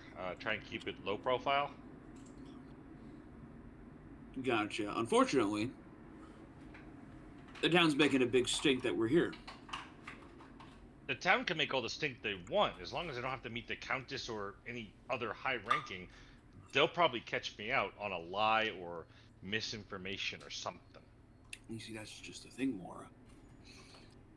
the town knows people are going to talk. It's only going to be a matter of time before they find out. Oh, the guards They're probably already at the Countess's house. Exactly. So, how are we going to either survive this situation, or how are we going to make it seem that you truly are the prince of these lands? Well, I'll give him Uh, schooling. Chop the head off the Countess and say that she did something wrong, and we just take over and we can rule the city, and then we can make plans after that. You think that's viable? As I wouldn't state it otherwise. As Floorsnap makes his comment in the background. I Or- can teach you how to be arrogant like a princeling. You see, as suddenly Azurus War, you look over as Floorsnap has kind of changed his attire slightly. He is still wizardly looking, but it is a lot more noble looking, and you do see a what looks to be a blue slod clan sigil of sorts. That seems to be the only reason you recognize the the sigil is it looks similar to the one you had seen on the that other slod island, but in blue dye, and kind of see it glimmering as Floorsnap kind of stands there. Uncle, what are you planning? Well, people who value pride more than anything, they never want to be caught on the underhand. She'll never come herself. She'll send messengers, envoys, people. It doesn't matter how important you are. She's not leaving her own palace. So, you make excuses after excuses. You prey on her pride. You make every overture possible while also mildly insulting. Just the tiniest bit. So, do you want to receive the messages and reply to them for me? If you find that wise, why, I would be delighted. I find it very wise, Uncle. Floorsnap's appearance changed from battle wizard to now a royal advisor kind of appearance to make himself look a little bit more appropriate for the position. You know, I'm strangely okay with that. War, for some reason, I don't believe you know how to read or write, but I could be wrong. You're wrong. You saw him. Knows how to read. You saw him read and write when he took messages for Utham. Yeah, I know. I still don't believe it. Oh, fair. But as you kind of lounge, Wara, you suddenly see as a mage hand appears over you, a bit of what looks to be these big, voluptuous purple grapes with what looks to be tiny faces kind of appearing on them, looking down at you, their eyes kind of staring at you. No mouths, but you can see the panic in their eyes as the mage hand begins to pluck one off and feed it to you. I accept it. As you bite down, you suddenly hear a vast scream come from your mouth. But otherwise, as you chew, it is sweet like a perfectly ripe grape. It's good on the tongue, not on the ears. It's a connoisseur's delight, I think. Which means you want some, don't you, Uncle? Floorsnap, you see is already got half a stem of a grape, already down his gullet. As Floorsnap recognizes soul grapes, and one of the very common things to happen to those who are reborn and don't have a very good imagination when they're on their plane of torture. Some individuals turn into these. No one's civilized. If it makes you feel any better, these are the souls of the boring. Okay. As you see the I'm troll that was hungry. about to eat one kind of suddenly put it back down on the table. No, eat up. You feast like it's your last day. You never know when tomorrow might not come. Give me a bluff check. Floorsnap to the crew. That was fucking on the nose and a half. Message. I'm gonna assist in that bluff. Yes, please, eat up. Have your Oh, fill. you don't have to. I rolled a 5. I rolled I rolled a 7. Oh, guys, what'd you get, Floorsnap? Roll the 17 plus what Laura gave me. Easy, yeah. Yeah. As you say this, they seem to kind of get excited, and you see as a menu suddenly appears from one of the mage hands that comes out of the wall, handing it to them, and they start ordering like food on the list. And as you see, as they kind of walk up, beginning to ring a bell, a servant comes walking over. What looks to be this beautiful incubi, long, flowing blue beard, bright blue beard that kind of goes down to mid stomach. Himself fit as all hell, looking almost as if like Adonis. His hair closely cropped short, almost to a buzz cut. As he stands there, smiling as he writes down the order and goes. Oh yeah, I have to take that. One of the trolls kind of, or as Vikrat walks over, seeing this, points to one of the things on the menu, seeing an interesting thing called what they call an egg shot. Realizing as she sees it that this is a Formian egg, just in water. Thinking that this might be something of value for later. As she kind of points to that, and the incubi just kind of nods. One of the trolls. Speaking up and saying to charge that on the room's account as the incubi nods. And what was that, Floor Snap? What do you offer? Oh my god. Hey, devils. I know. What do you offer? What was that? Sorry, I didn't catch that. Oh, a day of pure torture by an elder slutty. As you kind of walk over and smile and say that with a suaveness, give me a diplomacy check. Alright, now to spend my skill points. Let's 41. go. 41. Smiles at you, gives you a wink, and goes, I'm off in 10. As he kind of turns around and he wiggles his ass a little bit, and you see this long, draconic scaled tail sticking out that moves about as he leaves the room.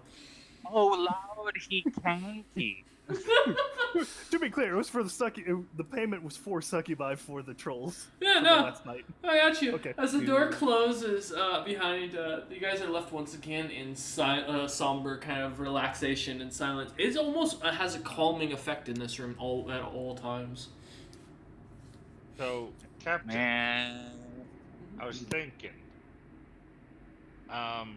when we're out and about, if you would play my military advisor, while Uncle Floorsnap plays my personal attendant / advisor, and Vicaret plays my mystical advisor, or whatever Vicaret you want to play. Honestly, as. you should have me be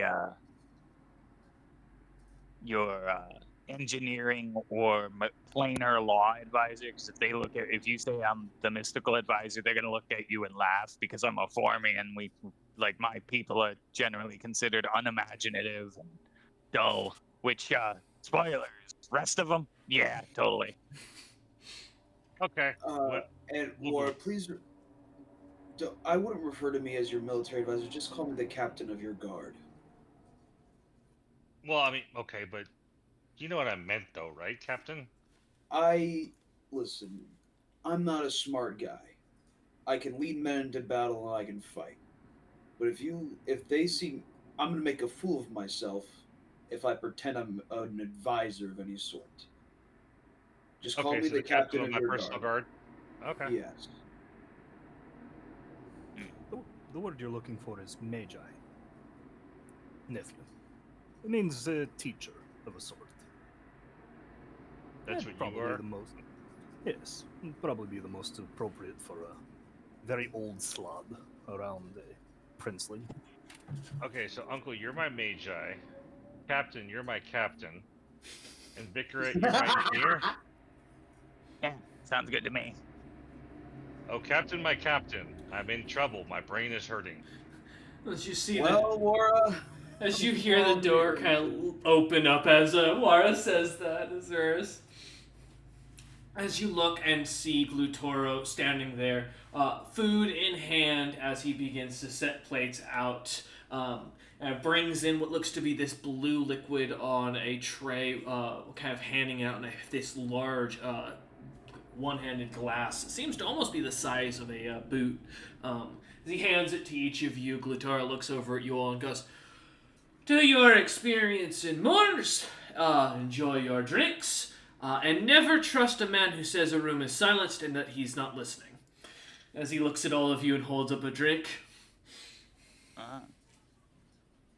I'll clink my now eggless glass against his. You're gonna pocket it, saying it's just actual water after that. Yeah, I'm fine with that. He looks to the Magi of Floor Snap, and then the Captain of the Guard Azurus, and then the Prince Wara, holding his glass, waiting to see if you'll join.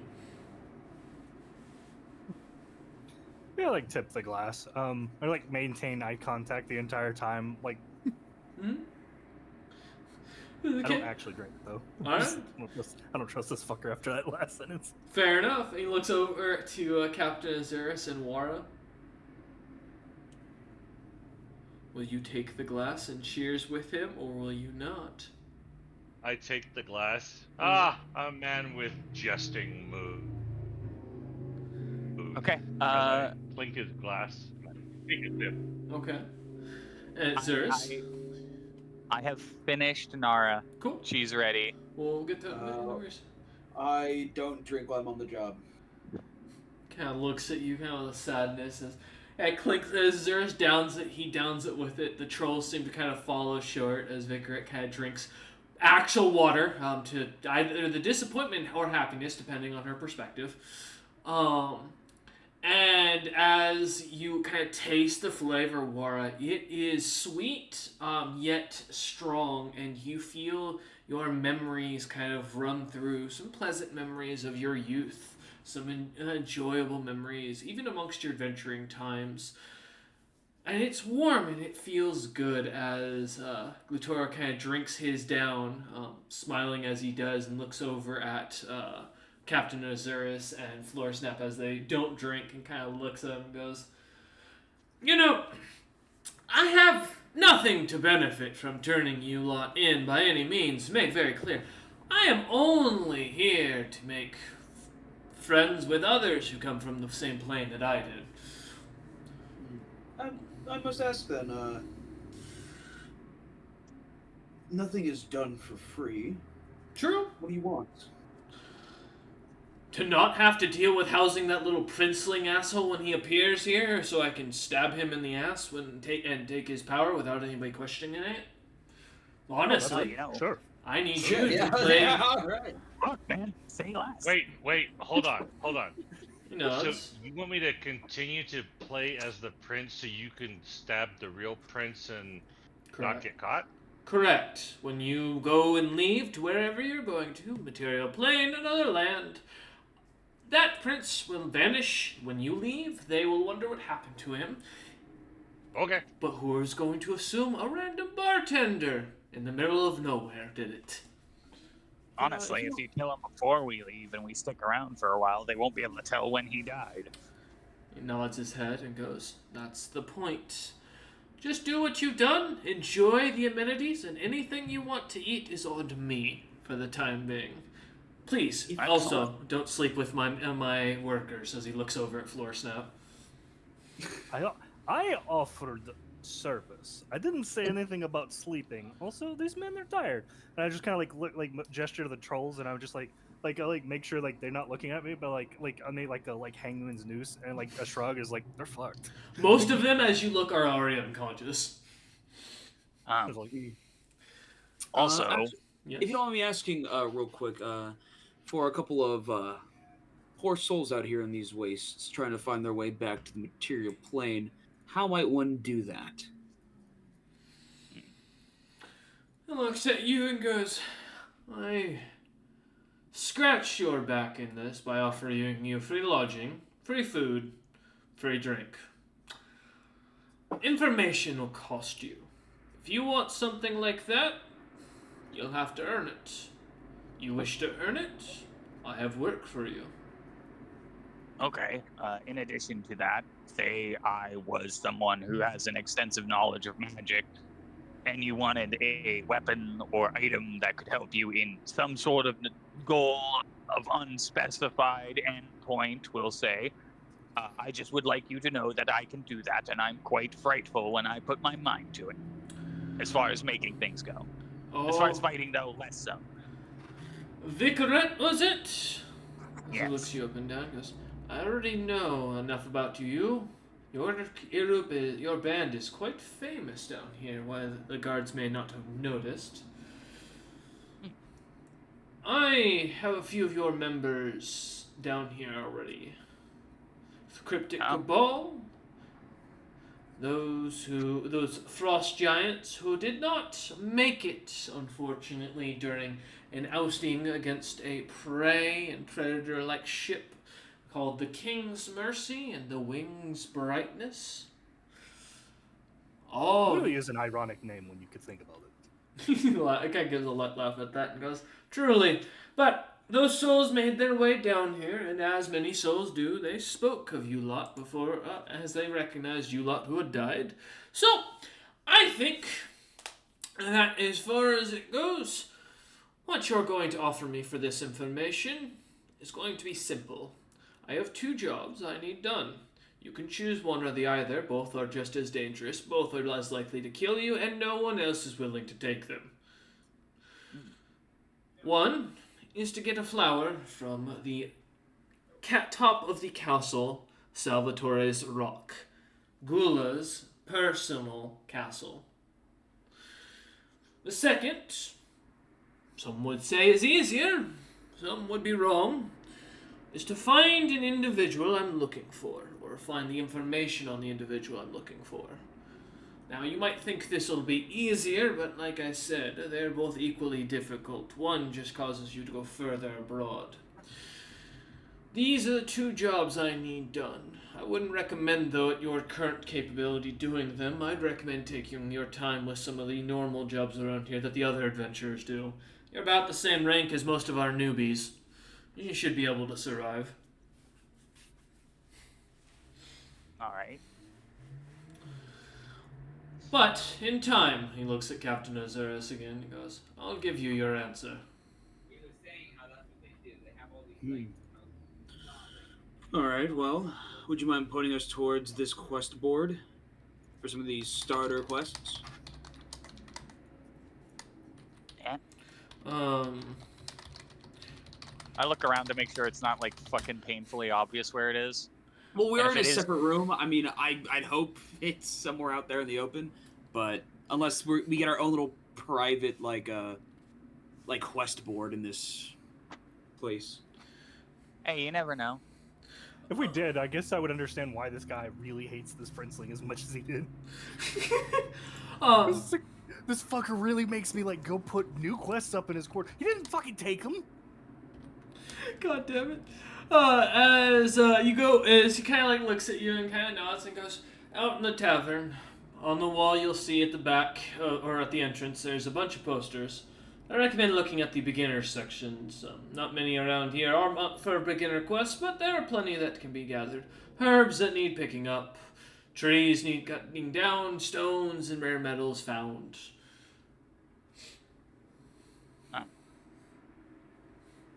Alright. But be prepared, youngins. It's a lot like the olden days. These lands aren't easily tamed. As he goes Oh, to wait, the I door. don't need that. As he goes to the door and kind of gives a wave and kind of nods and goes, "Ah, by the way," he looks over at Warren and goes, "If you're gonna act like an arrogant princeling, firstly, you need to walk like one. Secondly," he like leans over to what looks to be an eyeball that suddenly appears next to the door and goes, "You want to push your finger onto this whenever you enter a room. They don't appear unless you know that they're there, and that activates an actual silent spell. What you had around you is supposed to be designed so that I can hear in case you're attacked. But I do appreciate letting me listen in on your conversation." As he like taps the button lightly, and you suddenly see the spell, or suddenly feel an arcane presence across the room that kind of envelops it completely, as the entirety of the outside world goes silent. And he kind of shuts the door behind him, leaving you lot in the absolute silence to kind of prepare. Whoopsie. Okay. Now, sitting in your room once more, food kind of at the table, the trolls mostly out cold. You lot find yourselves kind of still. Thankfully, some of you healed, some of you still very much injured and not looking the greatest. But food on the table, drinks at hand.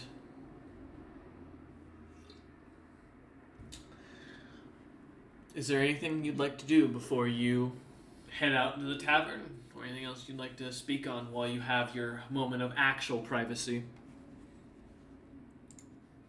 Now, Wara, as your uncle, it comes to me to teach you about the dangers of power and its abuse. Which is to say, abuse the shit out of it. Just make sure that the people you're abusing can't kill you. You're not fucking with us, Royce. We actually have privacy right now. Yes, it actually is activated this time. Okay, solid. All right, so now hear me out, guys. What if we kind of just go over to the the Duchess? This is just a hypothetical thought. We can shoot this down. This is just me putting options on the table. What if we just go to the Duchess, and in return of the information to get back to the mortal plane, we tell her about the plot against the prince? She wouldn't care. No. Best case scenario, she'd join in on the plot, to be honest. She probably have has her any own idea? plot in place already. You have any idea how many? Look, so these are all like devils and evil creatures and shit like that. Listen, literally everyone is planning to kill literally everyone else at any given time here. Like, these people laugh at my people for being quote unquote primitive, yet every single one of those succubi out there has a murder boner for killing the other ones, and he probably also wants to fuck the corpse when he's done. So, like, really, it's a crapshoot. Literally. They're literally shooting at crap. Constantly.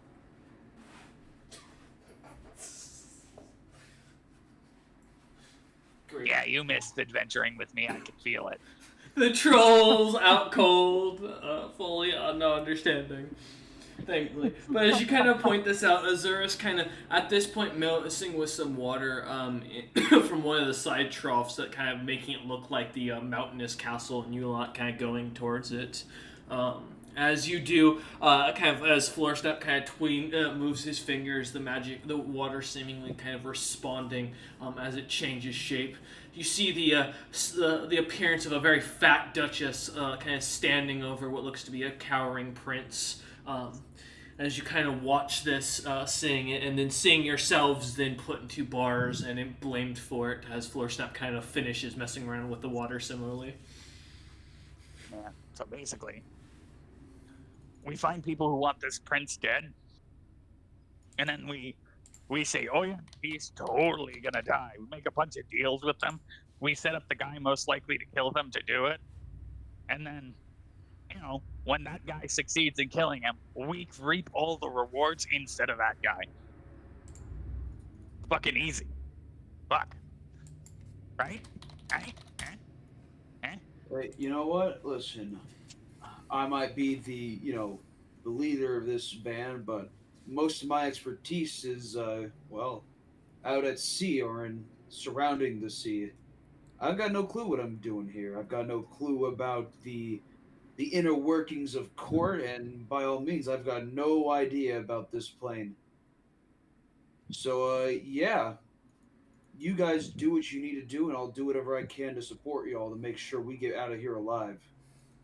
Yeah, I'm just gonna stay in this room and eat food and make things for y'all. So, you know, it is what it is. How much stuff do you have on you, Vic? I checked to see if I still have my bag of holding. You do. No, you know all the metals and fine ores and materials that you handed me? Yeah. Pretty much all of that. Do, you So we have have a lot of mithril. do you have the sword with you? What? What do you mean? What do I have the sword with me? No, you have the sword on you. I handed it to you. Oh, I guess I do have. The Azurus sword on me, but suddenly I- remembering and then looking in his bag of holding as he pulls it out and remembering that he put it in there a while back. Well, because the thing is that when I was told that a sword was made for me, but I can't use it Mm-hmm. because I don't have gauntlets, Yeah. I assumed that Vic just held on to it till I could actually use it. Nope, it's been in your bag of holding. You can Ah. use it. you can use it like anytime you want. It's just not a good idea because anything that sort hurts loses a fraction of it, like an actual fraction of its life force, and it hurts you to use it. You know? Yeah. Kinda. Like, if you feel like trading fractions of life force with something every time you swing the fucking thing, I mean, knock yourself out. But Okay. I wouldn't do it. Great. Good to know that I have this sword with me. How quickly do you think you can make how quickly do you think you can just make gauntlets that give DR and nothing else? Just so I can use the sword and we can figure out making better ones later. Well, if Floor Snap still had skin, yeah, I could just do it in, like, today. But, it looks like someone took all of his skin. Oh no, I just had the descaling process. Yeah, that. Oh, is My that what actual you skin call is it, quite Uncle? tough. At this point, though, you would need to find something with a carapace that has enough DR, or like a fucking dragon or something. As Vic That's willing to explains part with the this, scales. Vic explains this, you do begin to But see the where am water I gonna- shift. Go ahead. Where am I gonna find a dragon to help me get carapace pieces? Everyone everyone who was out in the desert, meaning all of you, give me a knowledge nature. Oh god, does Vicaret actually have good knowledge nature? I forget. 25. 25, nice. 8, alright, 18. Oh man. Be right back. I need to feed the cats. No worries, Floor Snap. Alright. Alright. Floor Snap, not knowing anything, correct. You recall seeing some large bones that could have definitely been draconic out there that caught your attention, given their size. They're definitely a little bit older, but they were draconic, and that would definitely work. Wara, you do definitely remember seeing a gargantuan dragon as well as smaller dragon skeletons nearby that were large to huge. That seemed to be kind of completely picked clean from while being there, but that tells you dragons are here. Lastly, from Azurus, from what you were able to see and what gathered, you fully recognize there were dragons. Those were brown dragons that were going about. They're seemingly the scale dragons you haven't seen or heard about in a long time. Seem to be kind of popular amongst Sea-Town. Even in the wild, as you saw, the skeletons up to gargantuan seem to be walking around wildly, out in the open. You've got options to go kill. Well, if you guys don't mind, I would like you to look at the quests, since you'll all know better. Well, despite us having not exactly any idea where we're going, I feel y'all have a better idea about how things work here on land than I do, despite us being in a different plane. What I could do is stay here with Vic for a short period of time and see if we can find somebody to maybe join our merry band who might know a little bit about the land that we're in, to join our crew for a period of time. Well, Captain, if we're going to do some information gathering, I should stay here because me going out getting information might seem strange and cause more problems. That's why you should go out and get the quests. Act like you know what you're doing. Oh no, the quest is fine, but getting the information about the area, I don't think I should be doing that. Yeah, that's why you're not the one doing it, which is why I'm the one trying to hire someone to do it for us. Oh, no, I'm tracking. Sorry. Yeah. Pretty much. That sounds about right. Sure. I can also get measurements for your hand. Yeah, absolutely. I'd like you to get to work immediately, at least as quick as you can, getting stuff ready for us. Azurus, you immediately have fucking weird bug hand. One weird bug hand and one weird mechanical bug hand on you. As she starts measuring your knuckles and shit. I just let it happen. For some reason, this doesn't feel like the first time someone's expected my body before. And Vicaret, when you're done, could I get a better shield? As War holds out his shield in front of him. casually stop, walk over and stop Vikret from throttling the life out of Wara. Yeah, you see his floor snaps kind of appears beyond. Vicret is pretending to not have heard him. Vic continues to inspect Captain Azurus' hand and completely ignoring us. Wara stands So there. as Laura says, "Oh hey, Vicret goes very loudly, and it's like, wow, your knuckles are spaced so perfectly." Floor Snap, can you please go with Wara to check out the job board? After I get finished here, I'll go out into the lobby area and see if I can find a person to join our crew. All right. Out of curiosity, can I see that sword for a moment? Oh, this one? I It point just takes to it. Yeah. Osiris' sword. It's not gonna take it from him. Yeah, absolutely. I'll set it down on the table since I can't exactly use it regularly. Oh man, I hope that table has more than one hit die. Start swinging the sword around telekinetically, seeing if I can use it without hurting myself. Alright, remind me I'm which not sword actually this touching it. is? It's the lesser wounding blade. Because I don't have the link to that one. That's Oh, why I you thought I should. didn't have it. You should have a link to it. Unless it's just been so far up that I lost it. Give me a second. I'll find Oh, it. I can't. I don't have a way to search for it anymore in our chats because I lost access to that chat.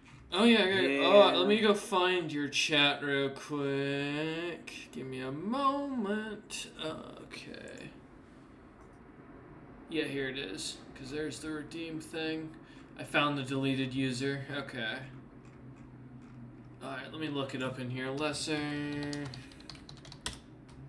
Let me see. Is that the pauldrons? No. It's a scimitar. Yeah, give me a sec. Is it Quietus Call? Oh yeah, I think it is Quietus Call. Let me see. It may be. Let me pull it up. I can't remember half the time. Yes, it is. There we go. Yep, the one that did the unique effect. That yes, because you weren't expecting it.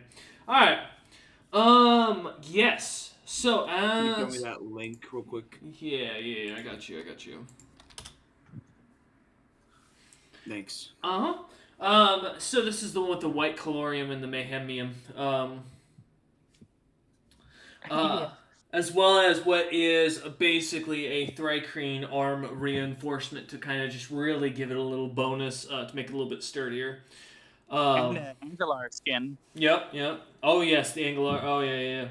So yeah, as you pull out this weapon, it's not comfortable in your hands. It's very rough from the coral Azurus. The blade feels heavy. It doesn't feel the most comfortable overall, but as you pull it out, kind of showing it, the blade seems to glimmer with the white colorium and mayhemium purple, seemingly as it comes out of its scimitar or its sheath. Oh. And there are no trolls that are currently awake around us, right? Because Nope. they fucking panic at the sight of the sword. Nope, they are all unconscious by this point. Oh, good. They are dying. Mm-hmm. I'd just like to see if I can telekinetically wield it without having the drawbacks. Alright. Everyone, or actually, no, rather, Floor Snap, I need a will save. Okay.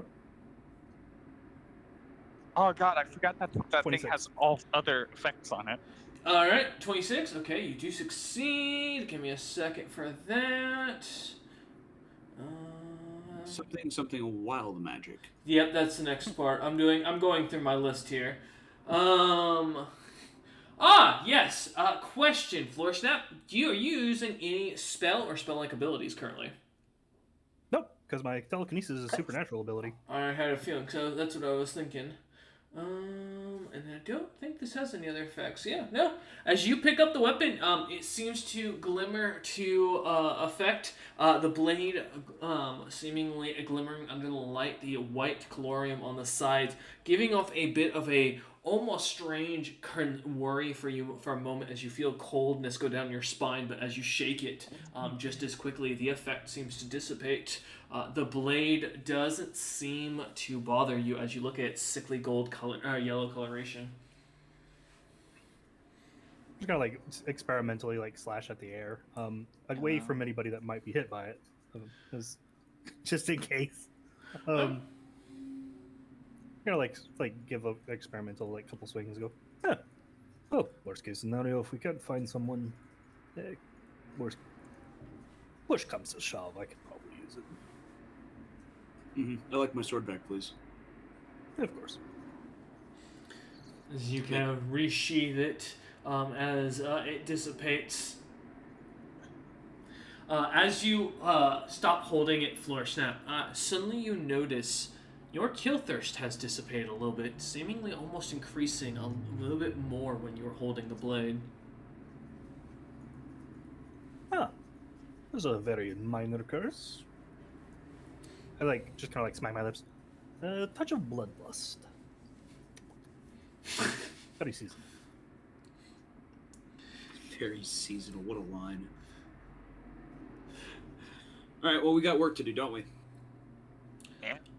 As you nod and begin to split up, Wara and Floorsnap heading out to go look over the quest board, checking out the experience just out of pure curiosity, really, and seeing the first creature on there called an infernal abomination as the lowest ranked monster quest currently for the higher ranked individuals. One of the adventurers that comes over, kind of grabbing it off, looks to be this ogre looking fellow with skin that glimmers with a psionic almost energy coming off of it.